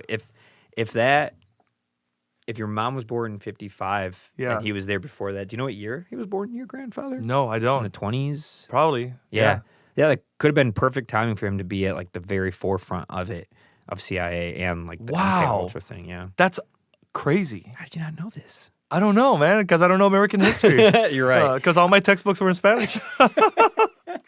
What year did Puerto Rico get acquired by the United States? Was it 1898? 1898. Okay. Yeah. I was curious about that. Yeah. That makes sense. It was much cheaper back then. From the Spanish. Yeah. We've just been passed around from colonizing country to colonizing country. So when you were born there and it is a territory of America, what's the citizenship status you have? We are American citizens. Oh, you are? Okay. Yes. So we have an American passport. Okay. That's easy. That was convenient. It is convenient. It's a very complicated history. So we have the passport. We have a passport. We're American citizens. We cannot vote for the American president. We have no representation. But you would have been an American citizen anyway because your parents are both born here. Yeah. No. So right? So the way Puerto Rico works is that so it's I guess yes. Right? Isn't that a rule we have in America? If both parents are born here, then you automatically you're an American citizen. Yeah, I think so. No matter where you're born in the world. Exactly. Yeah. So yes, I guess that would apply if you were an immigrant. Sure. You know, but in the case of Puerto Rico, because of it being a commonwealth, if you are born in Puerto Rico, or if you live in Puerto Rico, you can't vote for the president of the United States. Can't vote. So, for example, if you move to Puerto Rico and you establish, residency in Puerto Rico, then you can't vote for the president of the United States. Huh. Yeah. Interesting. Yeah. Unless you don't say that you're living there. You know. Will it ever become a 51st state? I don't know. You know. That's a crazy question, and it's so complicated. How do you feel about it? Like, are you pro that or con that? You know,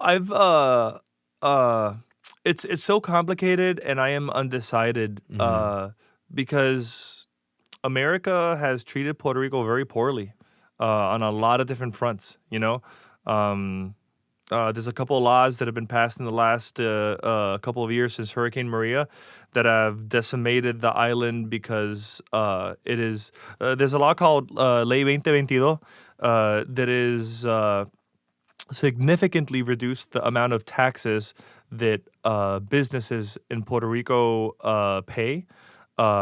So a lot of American business owners have moved their businesses to the island, and I think if it's not 0%, it's close to 0%. Like no taxes for a certain amount of time, and then you pay. I forget the intricacies of the rule, but basically most American business owners that have at least 5 employees or 4 employees, they've moved their businesses to the island since Hurricane Maria. This is a whole thing, but it was masked as a incentive to bring economic development to the island. But what it did is it created this influx of American entrepreneurs and investors that bought up 1,000 properties, bringing real estate prices up to the point that the Puerto Rican couldn't buy a house. The inflation of the pandemic, plus the inflation created because of Hurricane Maria, plus the inflation created due to the investors, brought prices of food and everything up so high. How do people with that much money and knowledge and education, if you're in that world and making that kind of money, you're not dumb. How do you not think about the human element of it? Of like you would, if you make that much money and you're trying to go to Puerto Rico to save millions, then you know how inflation and business and taxes and how it affects the socioeconomic status of a local area. How do you not care that you're going to do this to people? Like, well, how do you, as a person, as a human being, I guess it's a rhetorical question. How do you not care about how it's going to destroy tens of thousands, hundreds of thousands, millions of lives? There's an incredible graph of Puerto Rico 10 years ago, Puerto Rico now, and like the main area of San Juan where the tourist destination and the beaches is. It's a small little area called Condado in San Juan. Of the amount of Airbnbs have gone up like 20-fold, and they're all owned by about 5 or 6 companies, the Airbnbs. Oh God. And all those homes were homes that abuelas had, homes that somebody that just got offered a price and just sold it because the price was just too good for them.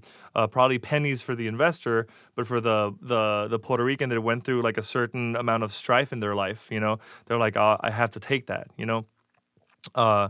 So I mean, that's rough. It is. A lot of Americans don't consider Puerto Rico part of America. A lot of Americans don't understand what Puerto Rico is. Yeah. And they think we're foreign. And because of that, I guess a lot of Americans and those of upper class might treat Puerto Ricans a certain way, which is not good. Ever since Maria, the electrical company of the island got privatized. It went from public to private, and all the light bills went up 500% or something like that. So not only did you spend a year or two without electricity or running water because of the hurricane, but your now light bill goes up from $100 to $500 a month, and half of the month you don't even have electricity. Because it goes on and off. You're depressing me, Roy. Yeah, no, it's crazy. I have an idea. Yeah. Let's do a fundraiser down there. Yeah. Let's put on a little music event. Let's do it. You know where we can go. Yeah. You know everything. So the point is, the point of that small little context is that's one of many little things that have happened in the history of Puerto Rico that have made Puerto Ricans feel like America has wronged Puerto Rico. Obviously, there is a good side because being a U.S. citizen has its perks. I mean, the migration of Puerto Ricans to Florida, New York, I mean, in search of a better life, West Side Story, I mean, we know, we know that, we have a long history with America. Oh, yeah. Chicago's got a massive Puerto Rican community. Yes, massive. Humboldt Park, Oh, yeah. So it's really interesting. It's really weird. The whole aspect of being a colony is a really interesting aspect of Puerto Rico's history, Puerto Ricans' view of America, and America's view of Puerto Rico. We almost have to educate America. Puerto Ricans tend to educate America a lot about these things all the time, you know? But unfortunately, Americans have like some of the lowest education on anything going on beyond America. Yes. And even within America, you know, a lot of people don't even know the 50 states or where they are. And that being said, because of some stuff that so many people have told me, I want to let y'all know, go to Puerto Rico. Yeah. Go there. The tourist industry is one of our biggest industries. So go, be respectful to the people, but go spend money. Go listen to music, go eat food, go hang out by the beach. Support the local stuff. Just do Have fun. Yeah. To people, your money does way more down there. It does. Just like in Mexico. Yeah. You know, when I went to Mexico City, I somehow got wealthy all of a sudden, you know, and they thought I was. And I'm like, I'm not, but... That's something, if you want to get away from the darkness, wealth is relative. Yes, it is. Sure is. And when you are a traveling musician, you learn that.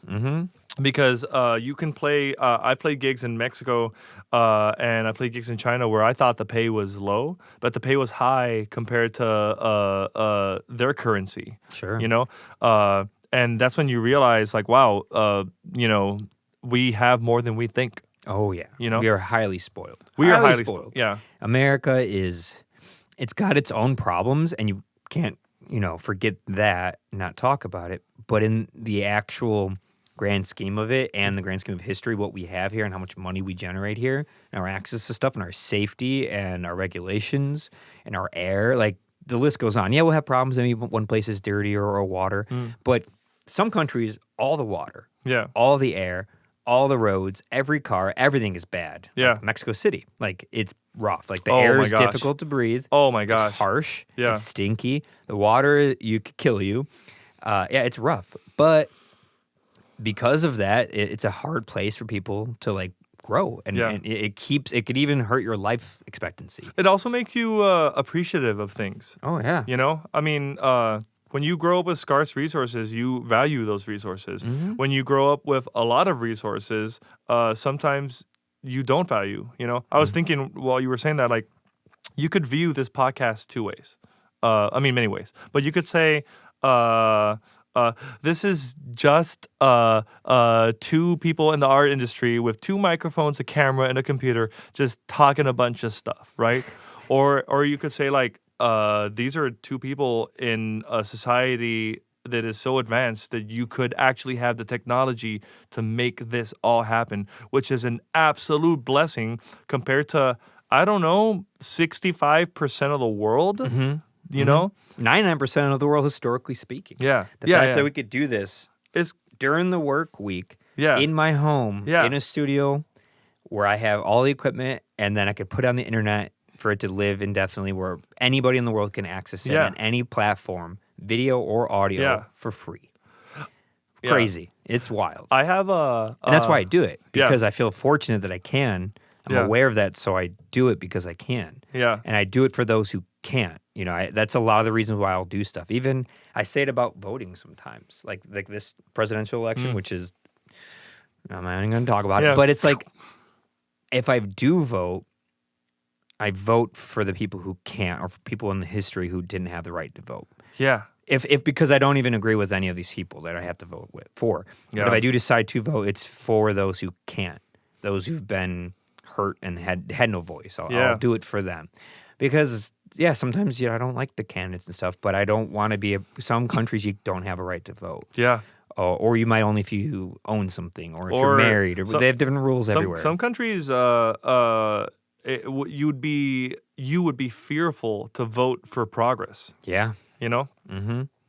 I was reminded of this African flute player, which I don't remember his name because I can't pronounce it, but this African flute player that after my last album, not Menjunje but Remembranzas, he would just message me on Facebook, asking me all these questions and telling me that he's a musician and telling me. I thought you were talking about Harold Alexander. No. This is. Do you know who that is? No. I don't. I think he's a flautist. Yeah. This is just a cat. Yeah. Just this guy in Africa that he told me he was a flautist and he wanted to learn how to improvise, and he would ask me all these questions about the scales and pentatonic scales and this and that and this and that, and I would just respond like, "Oh, cool, you're this is my new pen pal," you know, and then he sent me a video of him playing literally a bamboo flute that I think him or somebody else made in like a super run down, like, I don't know, hut in I don't even know where. Yeah. You know, this cat was a guy that plays wooden flutes in the middle of super non-technological Africa, but has access to Facebook, found my album, liked me. That's amazing. You know, and just wrote me, you know, and I'm here just like, whoa. Yeah. You know, that's incredible. You know. Yeah. I mean, it's profound though. Even though that's not, no one knows that. There's no recognition outside between you and him. Yeah. There's no exchange of money. You're not getting rich from it. Nope. But by the sheer fact, what that impact, what it does to you emotionally as a human being, when you know that what you're doing has impacted someone. Yeah. Just on that level, it does, I think, improve you as a person. And I think that's why we need that community. We're talking about college, where you find other musicians who are willing to try as hard as you are. Yeah. You are trying, you know, and you build that community. Even though everyone's suffering together and you have that exchange and you hook each other up and you give someone a gig and they give you one, and there's no exchange of money, you're just hooking each other up and growing together. I think that there's a reason why we had a barter system and the reason why we had tribes and we'd go out in small groups together, because we work well together, helping each other, exchange of goods and services without ever talking about money. When you don't put a value to something, it is so much more valuable when you don't put a value to it. I think I made a mistake earlier in my career because, okay, there's an incredible pianist in Puerto Rico that owns a restaurant called Carli's Fine Bistro and Piano. Carli Muñoz is a pianist that sounds exactly like Bill Evans. And he's one of my favorite musicians on the island, and he was my first mentor. His claim to fame is he played with the Beach Boys for a long time when he lived in California. And after he did that, he opened up a jazz club in Puerto Rico, and he plays solo piano there 4 days a week, and he plays with a trio 2 days a week. So one of your mentors played with the Beach Boys. Yeah. Wow. Yeah. That's amazing. And he's a badass. He must be. He's in his 70s now. That's so cool. And I miss him. And he doesn't really read music or write music, but he plays beautifully, you know? So I decided I was going to transcribe all of his songs and write them out so that bass and drums and saxophone could play along with him.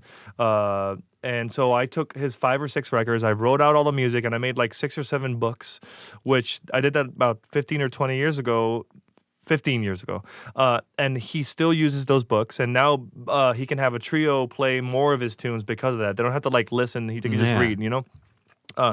And he gave me 2 of the nicest Italian coats I've ever had. And back then I was like, you should have paid me. You know, and then as I've grown as an adult, I realized that the barter system is one of the smartest, most effective systems that this whole human society has. Oh yeah. And when I didn't have money and I lived in America, I needed it, you know, to pay for food and to pay for rent, right?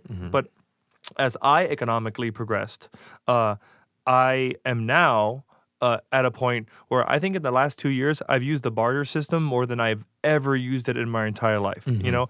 And I've come to the conclusion that the barter system strengthens relationships between people. Yes. Because in a way it's hard to even really put into words. It's hard to put in the words, but the barter system, I'm just trying to conceptualize here. I feel like you have to have a certain amount of life safety to be able to barter, but maybe not. I don't know. Maybe you can barter when you're down low, and it could. Maybe I could have, if I would have bartered back then, it would have helped me out more. You know. But when you barter, you establish trust with people. You know, because when you take monetary currency out of the equation, you are assigning value to time and to things and to talent. To effort. To just the fact that someone's, has the capacity to do that with you, for you. Yeah. Yes. Yeah. It has nothing to do with anything else other than just like time, effort, and heart. Just like the fact that someone's going to do something for you. And when you and another person agree that what I'm giving you and what you're giving me, for example, one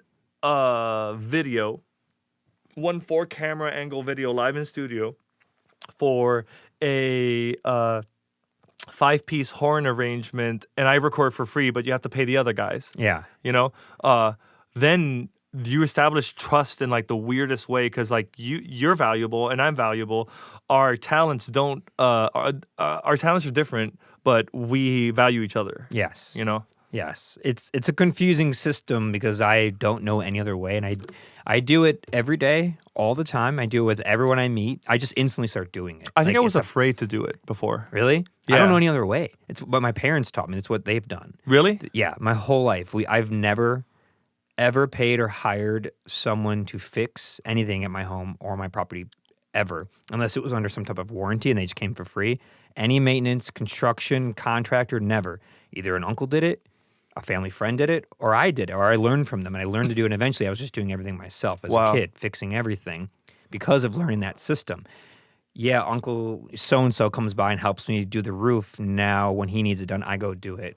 And I bring a friend because now when the friend comes to help because they need something done in their garage, and now Uncle Steve and I will go do theirs because the friend helped Uncle Steve. Like, just so much of it. And I started doing it with music first because I couldn't make money. Yeah. Recording bands and the fest. Yeah. So I just started trading instantly. Like, come play this, and then I can do this, and then you could do that, and I'll do a session for you for free if you come play the fest. Like, I would get bands that come play just by, like, doing free stuff for them. People would always be like, how do you get all these artists and bands? It's like 363 other days that I'm doing stuff for them, and that's how I can get them to come do this. And neither of us are taking advantage of each other. We're both growing and helping each other out. And hooking each other up all the time. And if I do charge, it's usually quite a low thing, just enough to have to. I can't do a barter system with food all the time, but even then I do. So much of it when I was a kid in high school working at restaurants, Subway, I worked there for 2 years, make 2 subs, walk down the Domino's, they'd give me 2 pizzas for free. I just give them 2 subs, no money. We just did that all the time, my friends, everyone. Yeah, I made a mistake earlier on in my career because, so you learned that through your family system. Yes. I did not learn barter through my family system. To be fair, I don't know your upbringing, but based on your grandmother and mom situation in Puerto Rico, it always depends on the upbringing. Of barter course. System usually comes from not having access to funds. Yeah. Well, okay, so it really depends on your upbringing. Yeah, no, so check it out. So when my grandmother moved to Puerto Rico, her family in Martha's Vineyard said, if you do that, we cut you off. Oh, yeah. So she had to start over. So she started over. Okay. Yeah. Okay. So which was crazy. That's insane. It's super insane. That's mean. Yeah. Mean. I don't know anybody from that side of the family. I don't even know who they are. That's insane. Yeah. I wonder who they are. Why would they do that? Did not see the context of why she was doing it? I got passed away. I got like 3 or 4 questions I got to ask my mom now. You know, she needs to come on this podcast. Yeah. No, but yeah, she. So we had nothing. You know, we had nothing. And maybe it was her upbringing then. Yeah, well, I mean, that might be seen as an interesting. Well, check it out. So no father figure coming from my grandmother. So my mother didn't have a father figure, right? Yeah. And then, you know, my dad wasn't the best of men, you know? Yeah. So that's why I didn't learn the barter system. Okay. So I'm learning it now. Can you? So, you know, I'm learning it now, but I can see how.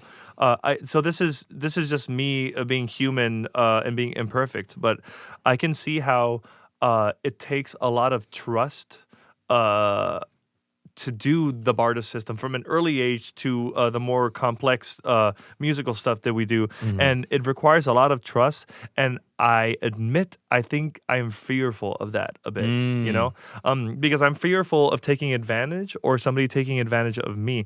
And that's why I value the barter system so much, because you gotta be brave and you have to make a invisible pact with somebody. Yes. You know, I owe like 4 people things right now. And I hold myself to it for the rest of my life. Yeah. You know, yes. There's this 17-year-old kid who was the second camera operator for my last album. He was there for 3 days, 12 hours for free. That kid is now at Peabody Institute studying music engineering. And I told him, whenever you want, I will record saxophone on any album you decide. And I will write horn arrangements if you need me to for that album. And that was 2.5 years ago. That kid is going on a 2-month tour as a stage tech with some crazy band, Europe and America. He's recorded all these podcasts. He's put out like 5 or 6 albums. He has it in his pocket. You know, he's smart. He's a friend of mine. But he's going to wait. Yeah. You know? Yeah. And 100%. I could be in my 60s, and he's like, hey, man. And I'm going to be like, you got it. And you know the type of person that they'll actually work with. They won't forget it. They will come back for it. Yeah. And same with you. You're not going to forget it, and you will do it, you know? Yeah, I would never. To put perspective on the barter system, right now, 7 different friends of mine have 7+ different pieces of equipment spread around this country that I'm letting them use indefinitely because I'm not using it. And they're all people that helped me tremendously with the fest. Yeah. You know, I have a friend of mine who tours. Your equipment? My equipment. Wow. That I own. Wow. Thousands of dollars. Yeah. $10,000 of equipment just spread out in different people's houses in their place. Some person's using it for a podcast. Another one's using it to record DIY stuff. Another person's using one of my X32s when they tour. Yeah. They get to bring it with them, and they're touring the country using it, or they use it for random gigs. They mixed live sound for me for free for 5-6 years. So I'm like, anytime ever, forever, any equipment I have, you ever need it, as long as I'm not using it, you can use it. I trust you.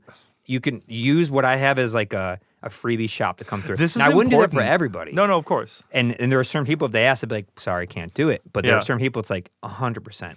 Yeah. My a really close friend of mine who mixed DZ Fest for 8 years he can use my recording equipment whenever he wants, and I think I've done 3 albums for free. I said I'll do albums for you for free forever. Wow. Forever. As long as you want, or you can at least use he's good with engineering too. Yeah. So you can just use all my equipment. So he just uses all my stuff. That feels so good. Yeah. You know? He did something for me I can't put a value on. Yeah. He even helped grow the quality of the production of what gear to use to make the sound better because he was a live sound person. I'm not. Yeah. So he made the fest way better than I could have, and so have the other sound people and the video people. And I've done the same with video stuff. If you ever need to borrow a camera to film, go right ahead. So many people I do that for. A couple of things. So a buddy of mine, I just got into using pedals, and a buddy of mine, I was like, hey man, you got a couple pedals you can pass my way? He's like, I got you. He shows up to the gig with like 8 pedals, and he just gives them to me, and he's like, hold on, give me a second. Let me write this down on my loaner list. Yeah. And he opens up his phone, goes to his notes, gets into the list, and he has to scroll down 3 times, you know? And I'm like, dude, you have that much stuff lent out to people? And I'm over here thinking like, that's super smart. Yeah. You know, I mean, it's just to know where your stuff is, you know? Yeah, I have a similar list. It's long, and it's not just audio and video stuff. It goes to, because of the festival. I had a festival worth of things I had to get rid of when I moved to a little place in Chicago. Yeah. Tents, coolers, lumber, EMT piping that you could use to literally build like your house and use it for electrical wires. I mean, the list goes on of stuff that I either gave away or lent out. I have all my artwork. I have 100 feet by 4 feet of custom artwork on wood wrapped in tarp in someone's backyard right now they're holding on. I mean, stuff's everywhere. This is a big lesson in music.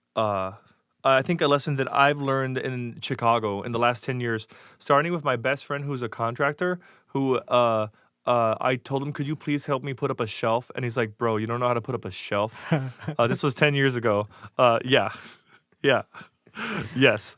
He has kicked my ass for that forever. And now I painted my whole apartment last week by myself. Hell yeah. You know, like I'm doing things better. I've learned. I've learned, you know.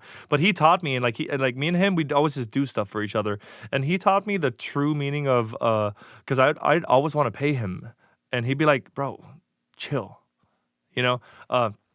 Trust is important. And then, so inside of music, the barter system is important because sometimes we just don't have money, but we want to produce. Yeah. So how do we manage? And there's no right answer for this Venn diagram.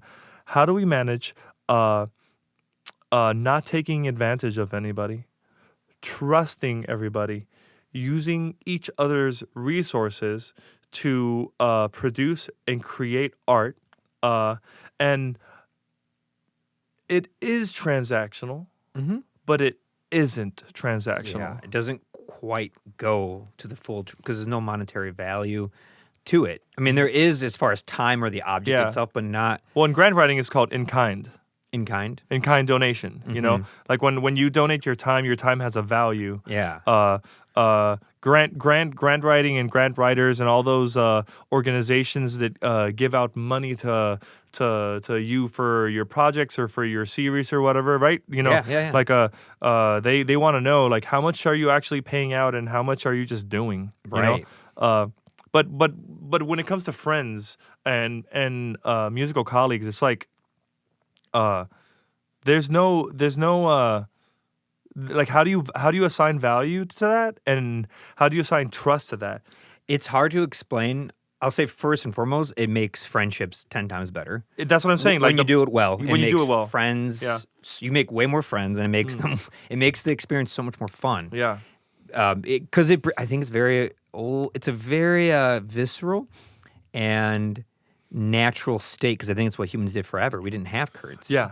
So it feels really real. It feels human to do it. It's like 5,000 years old real. Yeah. Yeah. It feels like this is a deep-rooted evolutionary thing to like get through survival this way, because it's how you survive without currency.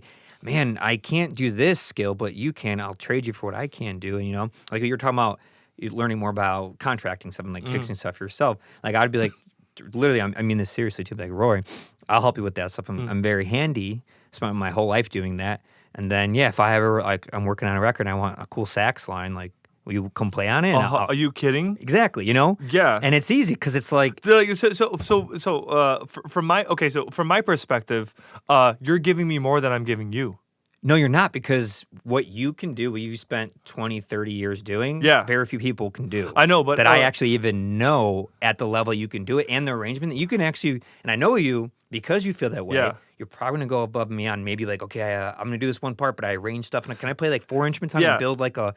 a whole orchestra I will out of definitely. I'll definitely be like, okay, exactly, okay, and I know that, and that's why I'm okay with the off, because I know what I can get. So this is somebody might think this is a super boring conversation, but this might be one of the most important conversations you could have in music, because you like put it this way, like you painting my bathroom for 3 hours, right?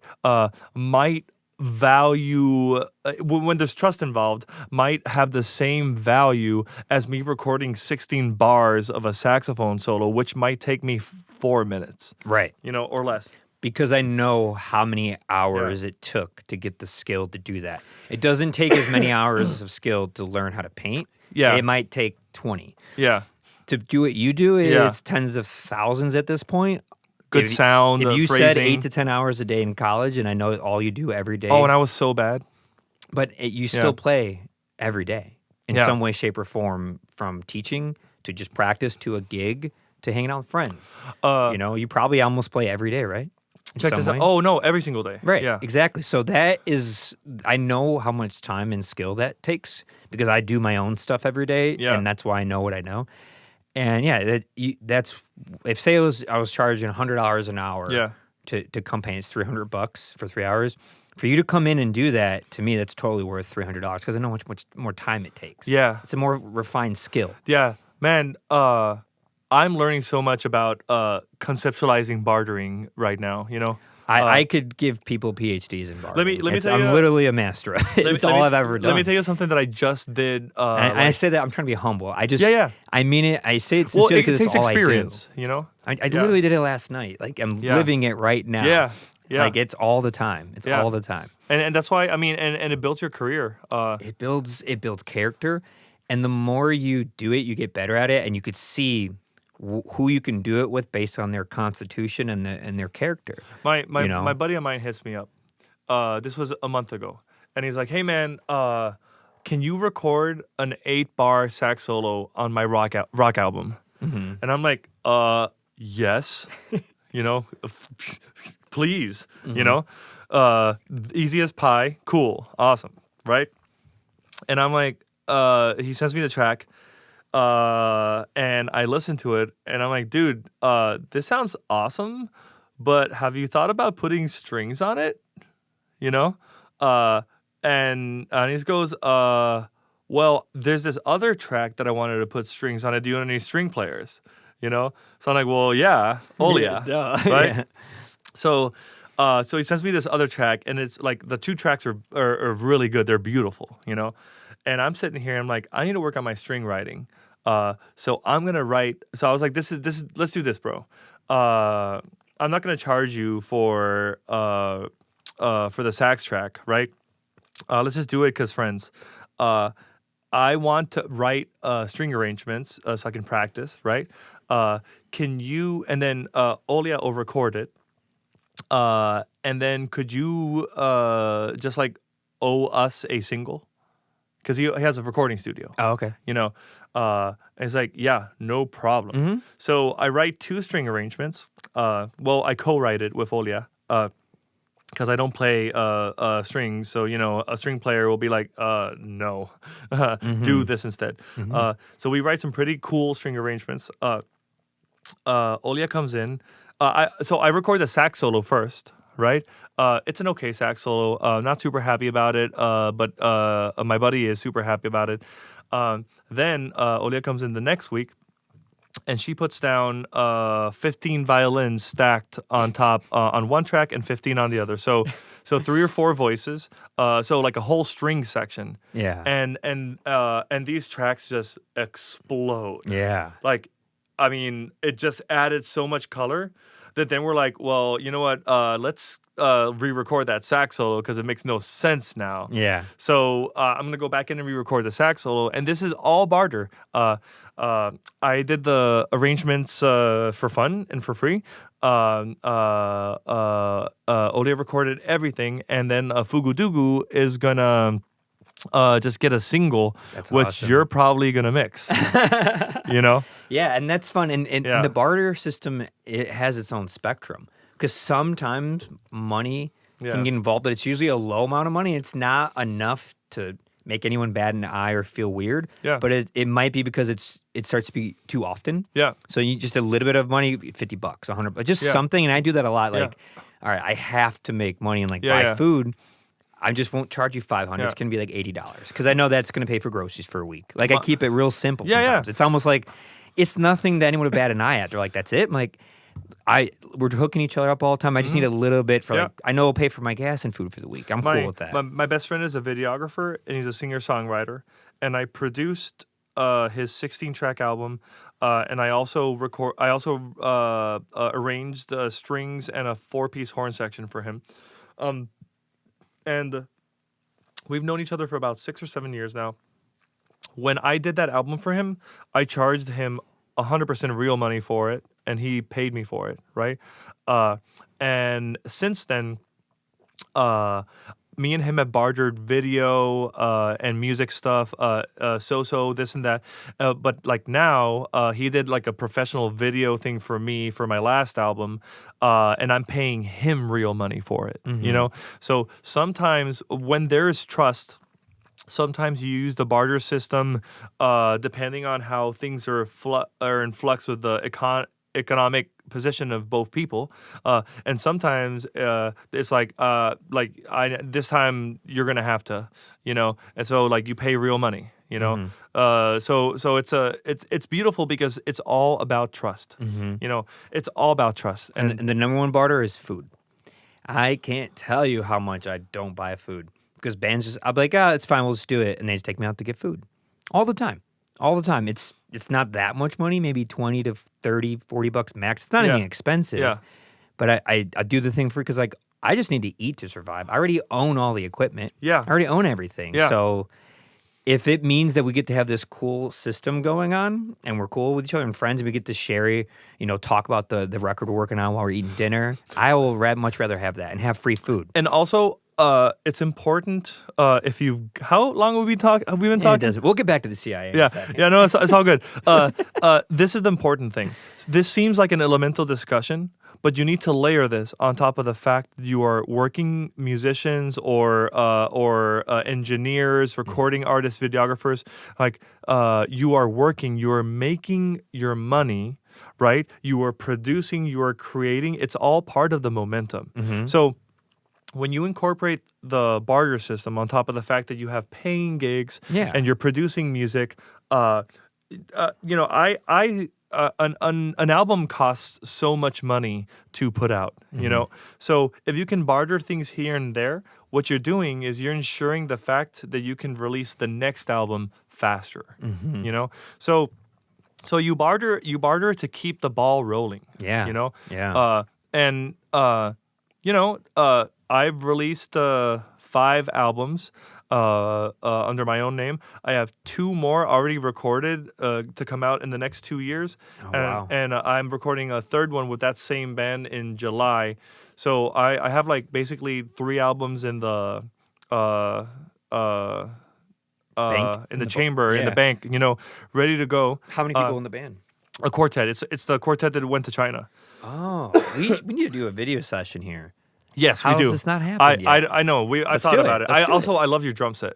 Yeah. Yeah, you have a nice, that's a Gretsch Maple Catalina, right? It is. That is like the perfect jazz drum set. Especially because it doesn't go anywhere. Yes. That's why it's so nice. It's right there. It just sits. Yeah. It doesn't tour. It doesn't change temperatures and humidity a lot. Yeah. So it just has a very consistent tone. Yeah, we should do that actually. Yeah. Yes. Let's do it. Yeah. And so now the brain starts working because this is the producer hat comes on. We recorded 4 live. So the first record is 8 tracks. The second record is 6 tracks. The 8-track album, we recorded 4 live in studio tracks. The second record, we recorded 2 live in studio tracks. But on the first record, there's 4 tracks that we haven't had videos for, right? So why not we come in here and we do a live version of it? How many instruments? Piano, bass, drum, saxophone. Piano, bass. Is it Hana on piano? Yep. Yeah, Hana Fujisaki. Are you on sax or drums? I'm on sax. Kitt Lyles on bass, and Gustavo Cortiñas on drums. Wow, so everyone I've already met and worked with. Yeah, you play with Gustavo? I'm pretty sure I've worked with them. Yeah, I've seen videos. Luke Angle was in here the other day. And Evan Levine, maybe. Evan Levine. I don't know. You all the cats come here. Yeah. It's getting a little. Yeah. Yeah, everyone at this point, when I meet another musician, they already know about it, or they know someone who was just here, or someone who just played. The band from New York that stayed the night here last night, Workwife, a new guy in the band who I've never met was like, "Oh, hey, my friend played DZ Fest, and he's from like Portland, and this guy's from New York." And I'm like, "I'm in Chicago," and he like knew about it, but never went. But his friend went and played saxophone actually in a jazz band. I forget if it was Groppler Zorn. Was it Groppler Zorn, Fable, Souldial? Souldial. I know Souldial. Could have been a Souldial or Mariah Cologne's, a jazz group that has saxophonists. Yeah, and it's just, I don't know, the music world's gotten small, and it's not a big world. It's not when you're in it for a while. It gets real tiny. Or at least names can get passed around real quick. Yeah. But another great version of a barter system is charging so low, but it's enough for you to like live off basic. But so low that people kind of like they almost feel like they also owe you something on top, even though they're paying you for something. Like, yeah, I'll do your album for $600. $600 for a full album is nothing. So now the person might be like, that's nothing. Now they start hooking you up all the time indefinitely because you did something super solid for them at a time where they didn't have money. Yes, and you have to be smart to know that person will appreciate that. Yes, and that's that's another thing. Yeah. I ask a lot of questions and try to get to know people before gauging all of this stuff. You can't wing it and hope that it works because sometimes it blow up in your face. And also, you can make mistakes. Well, that's another thing I've learned through. Yeah. Okay, don't do that one again. And all kinds of stuff. And my favorite by far is you do something nice for someone or they appreciate what you're doing for like a community or for a band and they give you a gift. They make you a piece of art. I've never bought a piece of art before. Yeah. And I have like hundreds of pieces. My recording engineer, Andy Shoemaker from Brax Tracks, he built me a beautiful wooden box. Mm-hmm. And that year he said he built 3 of them, and he just appreciated. He was just like a token of appreciation. Yeah. And I've never filled that box I never filled it with anything, but it's like the prettiest little wooden box, and I love it. They're the best gifts ever. The gifts around this studio, my upstairs and my upstairs, I'll look at them and just smile I was doing it's usually because of the fest or like recording bands. People just give really amazing, beautiful, creative gifts that they made. But they have so much weight and value. To me, I can't put even a price on them, how amazing, especially when they're customized to something that's for you. Yeah. Like a DZ Fest sculpture that someone had to make and weld. Wow. I have 3 of them, actually. Wow. All different gifts. I have blown glass that someone had to blow. It says DZ in blown glass. I have ceramics. Your space is imbued with the vibe of trust and art. That's all this whole place is. That's all the old house was. All that. That's important, man. I can't. It means more to me than anything when someone's like, "Don't you wish you were at this level or made this kind of moment?" That's like, no, because I guarantee you these people don't have what I have. Like the social currency that I've been able to acquire is invaluable. Yeah, I also wonder sometimes. It's a beautiful thing. Like I wonder how. Maybe those cats, I'm thinking about the cats, like the jazz cats that are up all the way up there. Okay, I'll finish my thought and then I'll go to the next one. That's the way it works. Well, yeah, maybe those cats have been mastering this all around, and you just don't know them well enough to hear about it because that's all inside. Yeah, it's inside scoop. That's why it's good to say some of those stories out loud. Yeah. This very well-known saxophone player who just passed away, Casey Benjamin, rest in peace. World-class saxophonist, recorded with Robert Glasper, recorded with everybody, like one of the biggest cats on the scene right now. I remember a post that he wrote 6 or 7 years ago, pre-pandemic. He wrote a post talking about how much he values the free advice that he has given people, and people have given him back advice, and the free production and recording that he has given certain people, and those people have given that stuff back to him tenfold. Mm-hmm.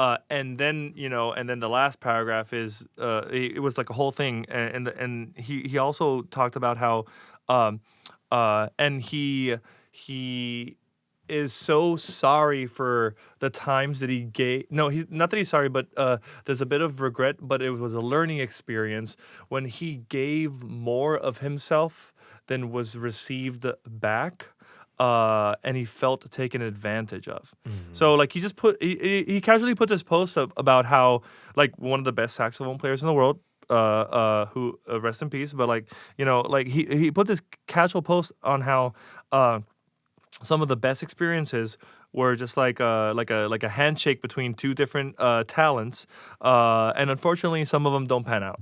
Mm-hmm. Mm-hmm. It's important. Mm-hmm. Mm-hmm. I got to do more of that stuff, and I've been trying to do more of it. Mm-hmm.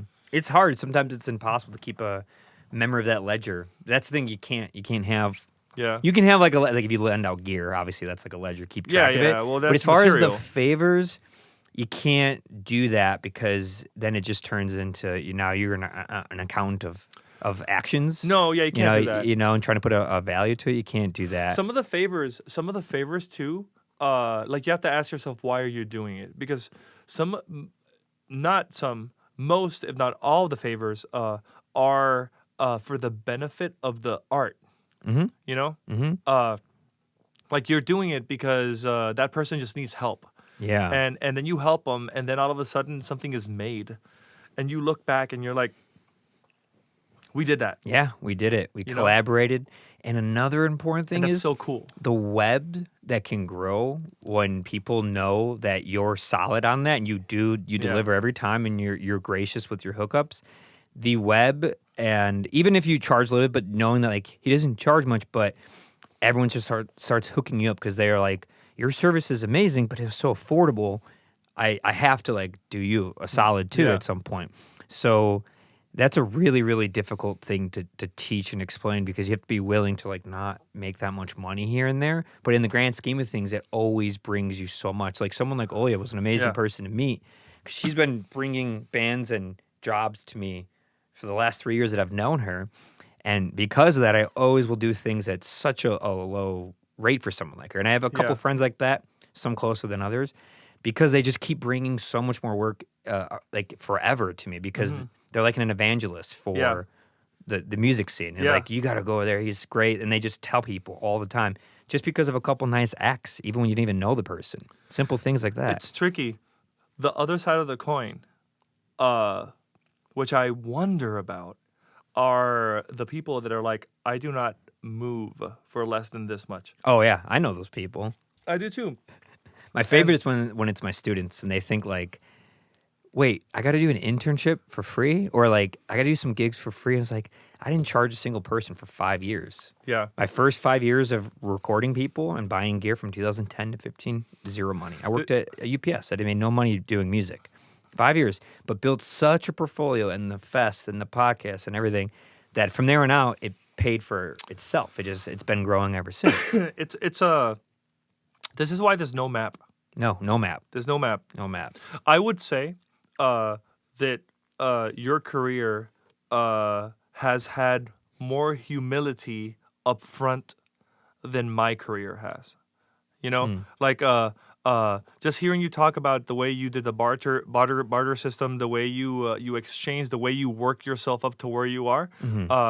I went the road of work really, really, really hard at playing your instrument, but you know, to be honest, and anybody that knew me when I was 21 to 25 was like, that guy was an asshole.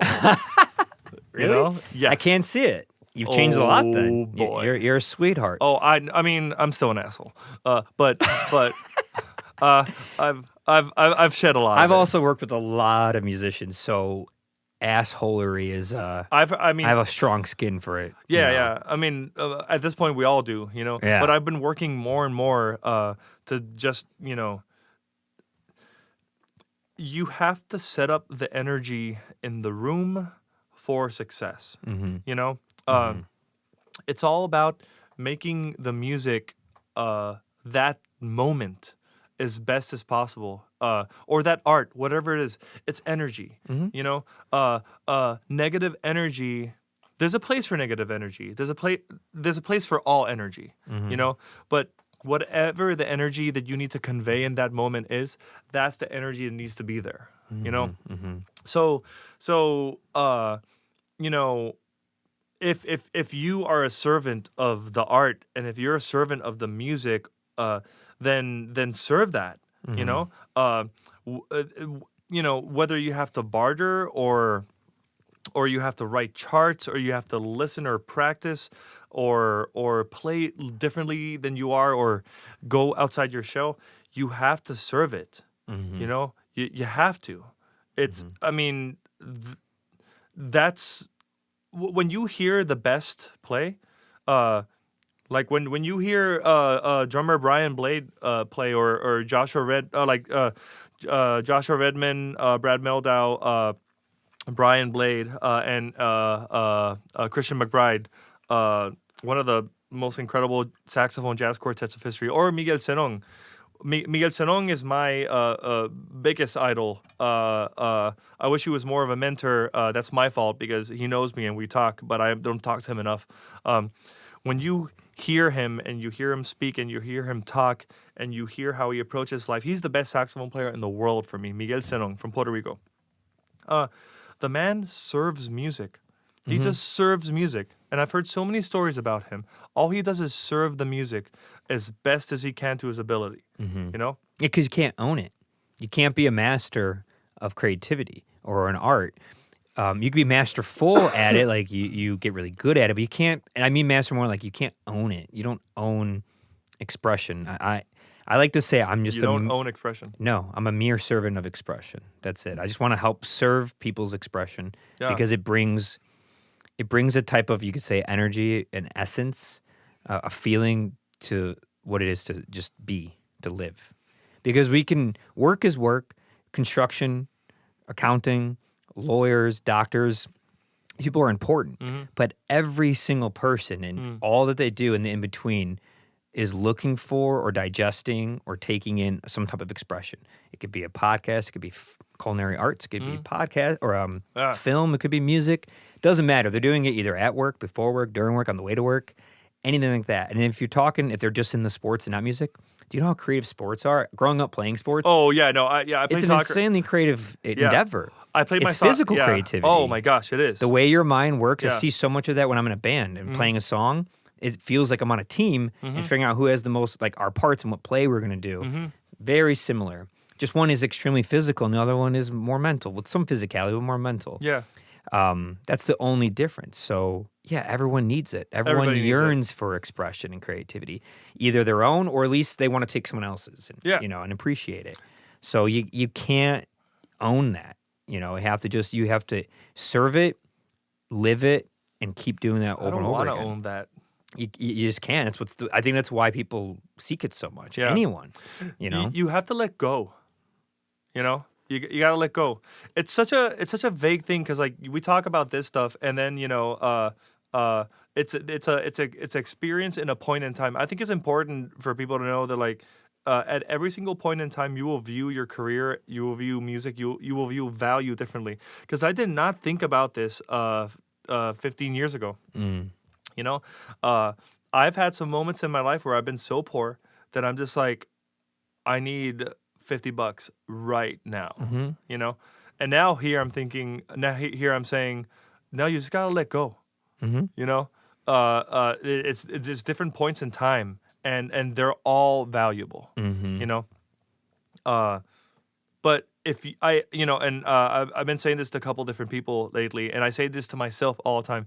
If you just focus on the art and the music, the rest will come. And it's such a cliche thing to say, but if you just work on that, the rest will come, And if you stop the creativity, if you stop the expression, if you stop the art, for whatever barrier you want to self-impose in your mind, then you're stopping your success. You are stopping the growth of your web, the experiences you can have.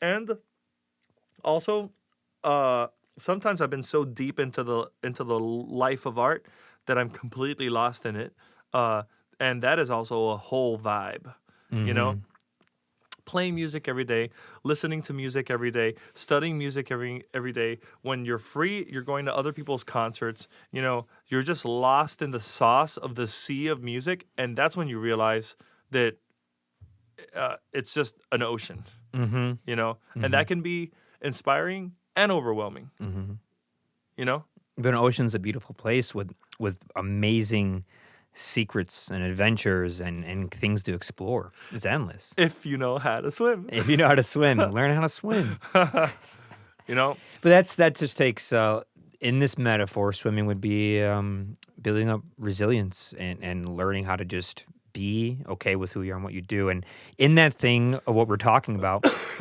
you should also never stop and look around and go, how come no one's looking at what I do? How come no one likes my music? You can't think that way. Music is subjective. You will find a fan of your music somewhere on this planet. You will be surprised where that fan is. You will. Yeah. Now, if you're doing some experimental avant-garde noise stuff, you'll find fans, it's going to be less. It's not as digestible because humans naturally need, our brains are chunking mechanisms. We need some type of pattern just to hold on to a memory so you can recall it for that emotional stimulation. Yeah. When it is pure chaos, you have way less ability for your brain to do that. Yeah. That's why we love melody and rhythm so much. And it's why our numbers and credit cards and social security numbers are all increments of 2s and 3s and music theory. Most of it. So because of that reason, it's where we can I can make sense of this a little bit. As soon as you get into Wildland, which I still love. Wildland. Then it has to be sound design or score for a film. It can't just be a record. It can be, but not everyone will enjoy it. Yeah. Don't ever stop and look around how come no one is appreciating my work? Just keep your head down and keep doing it. And it will, if it's a strange enough thing, if it's esoteric, it might just take more time for people to find it. But they will, and especially if you put it out. Yes, and you have to put it out. Oh my God, the biggest mistake artists make is not putting out their art. Put it out. What are you doing? I don't know. It's not good. It's not perfect. You're not a robot. You're not a drum machine. No one's perfect. Yeah. Put it out. Learn from it. Get some feedback. Let people hear what you're doing and move on. Yeah. Nobody, first of all, nobody cares. Life goes on. We all die. What are you doing? Just live. You have to live moment to moment. Have fun. Have fun. Yeah. Release that art. Put out that painting. I like putting headphones on and recording stuff. Yeah. It's fun. It's fun. Stressful. But it's fun. It's fun. Yeah. Yeah. And some musicians get so obsessed with it and they just won't put their stuff out. Yeah. They hold on forever and they spend years and years on something. I'm like, I don't know who you think you are, if you have some magnum opus, if you think your name's going to go down in history, because most likely it won't. So just put the stuff out and keep making stuff and have fun. I cannot begin to explain how many debut jazz albums I've coached people through. Like, how do you do it? How do you release it? How do you make it? And I'm like, okay, Koi, just do this. Do all of this. This is what you're supposed to do. And by the end, don't worry, nobody's gonna listen to it. Mm-hmm. And that's fine. Yeah. Like you're not gonna blow up immediately. It's a snowball. Yeah. But the only way to not blow up is to not put anything out. Yeah. The only way to blow up is to put stuff out. Take the step. You got to do it. You have to do it, and you never know what the outcome's going to be. Yeah. But yeah, I don't understand that. I don't have something's wrong with my brain. I don't have much of that kind of fear. I've been going since I started. Yeah, same. I got my first steady gig maybe a month after I started playing saxophone. Oh, nice. That's quick. Oh, yeah. How old were you? I was 16 or 17. And you're 36. 20 years ago. And I think I made like $30 every Thursday, but we got food. Me and this jazz quartet. And we didn't know how to play songs. I think this venue owner in Puerto Rico just wanted to give us $120 a week just to hear this. Or maybe it was $100. Sorry. I just realized we have a large distance there. Just to have these teenagers play there on Thursday, And I look back now and I'm like, man, if I had a bar and these kids that really wanted it, like $100, and I own the bar. Yeah, sure. Yeah. Go for it. Yeah. We were there for like a year.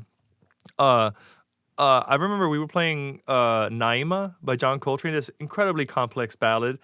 I didn't know my scales or my chords.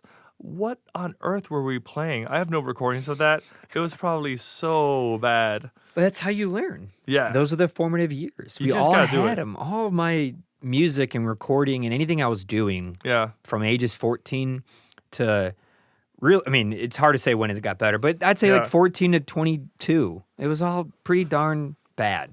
Yeah. And my first album that I ever put out and ever made, it's 2 hours and 16 minutes, and it's pretty rough. How many albums have you put out since then? Well, or recorded, mixed, mastered? 700 or something like that? Or 120 or something like that? So live video sessions, it's 1,800. Whoa. Podcasts, it's about 700. Yeah. Albums and EPs, it's about 70 albums and EPs. And now you see a guy leaning back from the microphone. You're like, no, get closer. Yeah. And then of my own stuff that I've been a part of, or that it's my music, about 17. Wow. Yeah. And a bunch of others, but then a lot of events and festivals and stuff. Yeah, it's a lot, but they've gotten so much better. Like the album I'm working on right now with this jazz band, it's sounding so good, and they're young. and they're really good, and they also have room to grow. But it sounds amazing just because like the gear got better, my knowledge about what to do. Yeah. How fast I could set up. I could set up a live session and then have the video to the band from when they walk in to when the video's on YouTube and they have it in their hands, 3.5 hours. That's awesome. Yeah. All mixed, all mastered, everything done. Video, watermarks, intro, outro, fades, titles, up on YouTube 4K. I'd say 4 hours max I could do it if I really wanted to. Wow. So now knowing that, that's so fast compared to what I used to do. Yeah. Now I have another currency. I know I have a 4-hour block of this much, say $50 an hour. That's $200. Okay. So if I do want to trade that, I really do know what it's worth, you know, and how much time it is. So I use it all the time. Sometimes I do, sometimes I don't. But it's different for everyone, and you have to find out what works for you if you're going to live that way. But it is interesting. I've noticed some people, they don't even go down that path. It might feel awkward to them. Trust, if you not trust that someone's going to actually follow up. I think it's all about trust. Trust. Yeah. Yeah, I blindly trust everyone. I always think everyone is good unless they prove otherwise. See, innocent until proven guilty. That's the way I look at it. I fearfully trust everybody, but with a giant bag of skepticism. Like, I'm super skittish at first. Yeah. And it takes me time. Yeah. And then when I decide, you're 100%. I will do anything for you. Like a puppy. Yeah. Yeah. Once a dog is like, all right, you're my guy, like they will do anything for you. But until then, they're like, what are you trying to pet me? What are you doing? You know? Yeah. What do you feed me there? What do you feed me there? So back to the CIA. Yeah.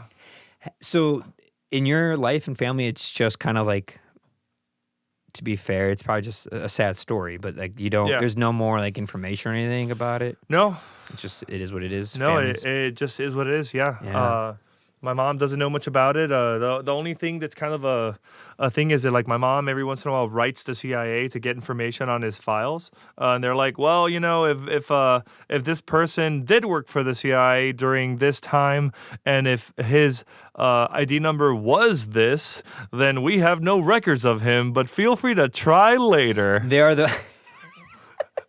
If there's one company or agency in the world that can get away with being like, I don't know what you're talking about, it's the CIA. You will never, unless you are literally high up enough to where you can go to the country club with like the director of CIA, you are never getting anything.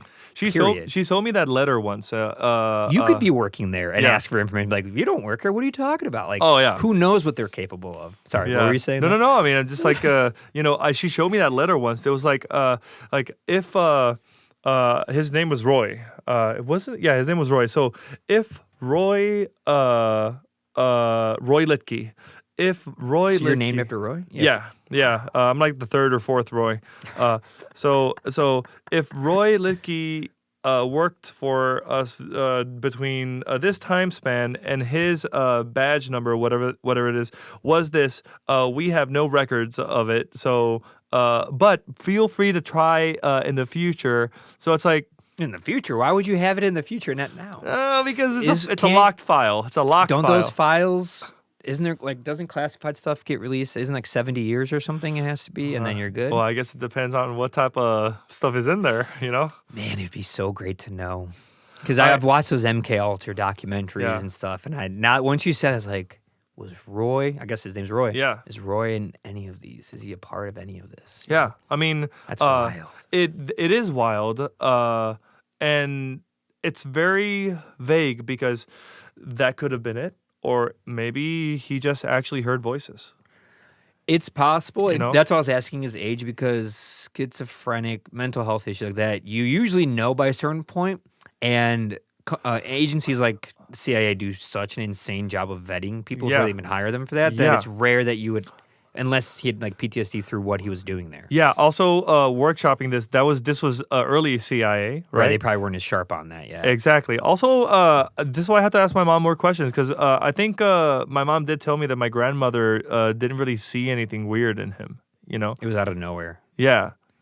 So maybe, I don't know. Or you get dosed with a ton of LSD very quickly in a short span, and your mind is like, whoa. And this is before anyone had it, so it was, even in pop culture and socially, it was foreign. No one knew anything. Or all of that is a BS story, and there's like something way crazier. Because that's pretty crazy that they were using it to like try it on people to see if you can control them. No. Mind control. Like what I'm saying is like maybe there was maybe it wasn't MK Ultra, maybe it wasn't maybe it was like something completely. Maybe different. he didn't kill himself. I think he did. Maybe he didn't. Though. Maybe he didn't. I mean, he was downstairs in the basement. You know, CIA has no bounds. Yeah. Even on their own land. We know that. Man, I got so many questions I want to ask my mom now, you know? Just ask me. I'm Yeah, exactly. Yeah. No, but sometimes you need one thing I've learned, and we talked about this off of this stuff, but like when you have family trauma in your life, you don't think about certain things until somebody else brings it up. Mm-hmm. Like, for example, not really podcast talk, but like something that I asked myself right now was, who was upstairs? Like that day, you know, when he shot himself. Yeah, who was upstairs? Like who was there for Thanksgiving? You know, Yeah. I've never thought about that in my entire life. Like who was there? Yeah. Did anybody hear anything or see anything abnormal? Who went downstairs? Yeah. You know, I'm just saying. I'm sorry to bring that up. No, I mean, you know? it's your Yeah. I know. I have I some know. serious suicidal things in my family too. That I could relate to some pretty tragic stuff that was always swept under the rug or not talked about in the truth. It was always an accident. And then I got older and you asked more questions, and it didn't happen to me. It happened to an uncle of mine before I was alive. So I have a complete third person's perspective. Exactly. Whereas my mom didn't. It's her brother, and she was young. And the stories they always told, I was like, that's not they always said, you know, Uncle so-and-so died on accident. Yeah. And then I get older, I'm like, wait a minute. No 19-year-old in the 70s works on their car with it on and the garage door closed. Yeah. It was suicide. They just didn't want to. It was sad. People don't like talking about those things. No. It But requires. that's what it was. Yeah. It requires jumping a generation and looking it back non-emotionally. Yeah. Exactly. And still, the essence of that trauma is in the family. You know. Is unfortunately too much of it in my family. Even the uncle I'm named after passed away at like 3.5 years old. Wow. Really sad. He accidentally, when my grandpa wasn't looking, and he was a reverend, my grandpa, and he was what's it called, counseling, like a married couple in his office. And funny enough, it's the same office that I started my podcast in. Wow. So I used to do my podcast where my grandfather counseled people for like decades. Wow. Yeah. So my Uncle Benjamin was 3.5, and he climbed into the bathroom sink. Oh. And back then they had the water a lot hotter because they didn't have a lot of soap and stuff, and they would pour. And this is 1965. Wow. And he accidentally burned himself alive at 3 years old with the hot water, scalding hot water. My mom was 6, and she went to find him and heard him screaming. Oh, my gosh. And she's the one who saw him in the sink screaming and went and got my grandfather. He ran over there and grabbed Uncle Benjamin. This is where it gets gross. I'm sorry for being graphic. My mom's described as he picked him up and his skin fell off of him. Yeah. My mom saw that at 6. And that's who I'm named after, you know. Oh, and that will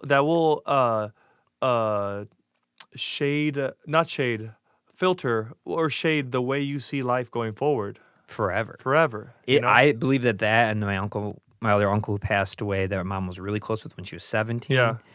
And there's other messed up stuff in the family. I think all that stuff is actually what has made her so empathetic, and where I learned the bargaining empathy skill from, because of all the tragedy that she faced and how my grandpa was. That stuff, he never let it faze me. Never lost faith in his journey as a reverend. He questioned stuff. I had my grandma's diary so he survived the sink. He died in the bathroom. Wow. Or not the bathroom, hospital. He was in the hospital for like 2 weeks in a coma, and then eventually passed away at 3 years old. But her diary I have of that time, and it's the saddest thing you'll ever read. But she was a very Christian, you know, Protestant woman her faith was very strong. She was married to a reverend, but she questioned it in there. It was her only time, and she wrote it down. And I never knew it until she passed away, and I got it. Wow. But like I never knew. Like I always saw grandma as like this holy person. She was, and no, she questioned God and her faith. Because Who lets a 3-year-old get burned alive in your own bathroom when you're a reverend? Yeah. What kind of God does that? Yeah. To make anyone question their faith. Oh, for sure. Well, I mean, go to the Bible. There's a lot of things in the Bible that you could question. You know, I think questioning is part of it. Yeah. You know, skepticism is good. Yes. Skepticism in spirituality is good. You know, and in life, you know, you can't know anything for certain. No, you don't know. You don't know. Nope. What do you know? What time is it? Oh shoot! I know that I have a gig later. What time do you have a gig? I got to leave at 5:45 to go to Lake Bluff. It's 2:22. Yeah, I need to go get lunch and switch into a black tuxedo with a white shirt and play with a band that I've never played before. Wedding gig? Wedding gig. Man, how crucial are wedding gigs to the music industry? In Chicago. 100% crucial. Oh, yeah. Yeah. In so many musicians do wedding gigs. Almost anyone I know that's trained in jazz or classical has done or does wedding gigs. Because of movies, I thought it was like not a good gig, but it's literally the best gig. It's the best paying gig you'll ever get until you're like in the big leagues. And because big leagues. Yeah, and because I do that 2 days a week, the other 5 I do whatever I want. Mm-hmm. I make my money Friday and Saturday, and then I barter the rest of the week. Mm-hmm. You know? I know how you feel. I make most of my money on Tuesdays and Thursdays teaching. Oh, yeah. And then the other 5 days, I can make a ton of money or I can make nothing. But it's all, some stuff's happening. Yeah. Podcasts, production, albums, EPs, singles, filming on location, recording on location, live sessions. That's the other 5 days are for that. So like those 2 crucial, excruciating journeys of driving, about 600 miles just for those 2 days, but it's totally worth it. And luckily while I'm there, I am just talking about this stuff anyway. What did I do Wednesday? I don't remember what I did Wednesday. Monday, I played a gig that paid absolutely nothing, but it was creative, and we're about to record that album. Nice. That was Monday. Tuesday, I played a bar that paid okay, but not a big deal. But they gave me free food, and it's a steady gig, so I make money every Tuesday. Wednesday, I don't even remember. It might as well be a black hole. What did I do yesterday? Poor Wednesday just got written off. Oh, I don't know what I did Wednesday. I don't know what I did yesterday either. You don't know what you did yesterday? I don't know. You don't know what you did yesterday? I need to look at my calendar to see what I did yesterday. Because I've been focused on today and tomorrow. Isn't that funny, though, when you have a lot of scheduled stuff? Yeah. I've noticed it. I've experienced this, too, now. When people when they have a normal 9 to 5, and they don't have a lot of stuff on a calendar, they stress it when they do have to put something on a calendar, they stress out about it. Because it's like they might have 3 things on their calendar in the foreseeable future. When you have, say, there's 30 days a month and you have 20 to 25, and it's all the time, I don't ever think about what's coming. I just live every day, and I'll just look at the calendar, like, usually that morning or the day before. I'll be like, okay, what's tomorrow? Yeah. Cool. Yeah. And that's it. Because it's too much. You can't stress out about any of it. It's just normal life now. I have short-term memory that gets deleted every day. Yeah. I have 3 different suits in my car right now. I'm not supposed to do this. I hate that I do this, but it had to happen this week. I have 4 saxophones in my car right now. Luckily, the weather's nice. Yeah, the weather is nice. That's exactly why it's there. It's actually perfect for it. Yeah, it's not too hot, not too cold. Yeah, also like the amount of saxophones, like the value of my saxophones is about 20 times the value of my car. You know, $100,000 for all of them? No, about 25. I have a cheap car. Like, my car is $300, so yeah, I forgot to inform you. Oh, yeah. The car before this one was a $500 car, right? And my saxophone is worth about $5,000. So you know the meme of a musician driving a $500 car with his $5,000 instrument to play a $50 gig. Yes. I've done that so many times. That's my life. life. I'm just like, I'm a meme. Yeah. I'm a meme. I miss having the old beaters. I grew up on them. Oh, I love them. I only have a nice car now because I have to drive 130 miles one way on the open road with no protection. I need to make sure my car gets there to teach, at a university. So, like, that is the only reason why I put forth the money. But I would rather not have a car payment and expensive insurance. I'd rather have a beater that's from the 90s that's more analog that I can work on and fix because it's so simple. Yes. It's way harder to work on modern Toyota Camry, cars. baby. Yeah, I would only ever go with Toyota or Honda. Yeah. Ever. They're the best cars. Yeah. For the buck. I love a 1998 Toyota Camry because they're a little bit smaller and they can park anywhere in Chicago. Late 90s of certain brands might be some of the best bang for your buck and user-friendly cars of all time. They still have some digital technology because it's the late 90s that benefit you, like fuel injection or something. Cruise control, fuel injection. But then they have a lot of analog technology that's really easy to work on. Your battery's not working, switch it out. Your starter's not working, switch it out. Your alternator's not working, you have to take off one belt and 2 bolts or something, and you're good. Really easy to work on for everyday people. And we lost that in the 2000s. Yep, and I would rather drive that and release an album than not release an album and drive something nicer, you know? But, you know. There's one big plus I've learned after getting in a really bad car accident last year. The new car is holy safety. Oh, I was about to say surviving. Unbelievably safe. Surviving, yeah. You could take a brand new car and crash it head on 70 into a concrete wall and you will walk away with a sore neck. Wow. That's what I did. Wow. I was literally sore for 2 days. You should be dead. I'm not. Yeah. It was like nothing happened. I should be dead too, but I need to stop sharing stories because I got to go eat and then go play a gig. We should do a part 2. We should. We're almost at 3 hours. So. Really? Yeah. Wow. Yeah, I mean, That's crazy. It's 2:30. Wow. You got here at 11:30, right? Yeah. That's awesome. About 3. Or I think like 10, 15 minutes shorter. Yeah. Wow, that's crazy. I told you. That's why last time I was like, no, we need at least 3 hours because we're going to keep going. Oh, yeah, for sure. And if I would love for us to have food here and we just keep going. Oh, yeah. We'll take breaks. Yeah. We'll do a part 2. Yeah. I told Olia that I was going to do like a quick hour and a half and get out. She was like, did she laugh? Like, yeah, right. Yeah. Yeah. We said her name a lot. For those listening, Oya's a great violinist. Yes. So check out Oya's music. Incredible violinist. Yeah, we said her name a lot. I realized people were like, who? Yeah, Oya. Great violinist from Moldova. Yes. Releasing Fugudugu album May 24th and Orihana album a couple months after that, both mixed and mastered by you. Yes, sir. And they sound so good. Yeah, all recorded and mixed and mastered here, and a lot of different production minds on it. Roy had some say. Oya had a lot of say. I had some say. I played some mean tambourine. Some mean tambourine on it. And he extended the post-production process in a healthy way. Yeah, 3 by 4 sessions. Yeah.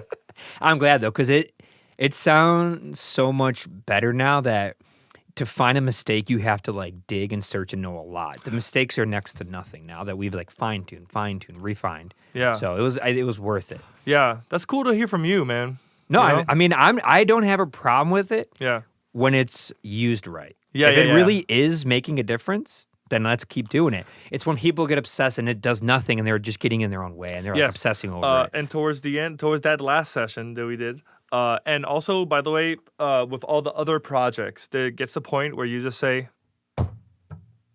it's like go out into the world. Just like this podcast ending. Yes. Remember, art is never finished. It's abandoned. It is, yeah. That's what I'm doing. I'm abandoning you because I would love to order food and talk for 3 more hours because this is the exact moment where we switch to whiskey. Yes, that'd be amazing. Whiskey comes in because it's the afternoon now. Yes. It's a Friday. Yeah. We order some food. We tell them deliver it to the first door on the right through the gangway. Open it, and we just keep going. And we just keep going. I think the camera still got like 3 hours on the SD card. We just keep going. Oh, man, that would have been killing. We'll do another one. We'll do another one. Yeah. All right. Let everyone know where they could find what you do. My name is Roy, R-O-Y. Last name McGrath, M-C-G-R-A-T-H. If you're in Chicago, like the car company. And honestly, just go to Instagram. Or this sounds so BS, but Google me because it's all there, you know? And listen to my music, please, so I can get like a $5 check in the mail, please. Yeah, listen to his music. Yeah. Go to some of the gigs. Yeah. Support that. He also works with a ton of other amazing musicians.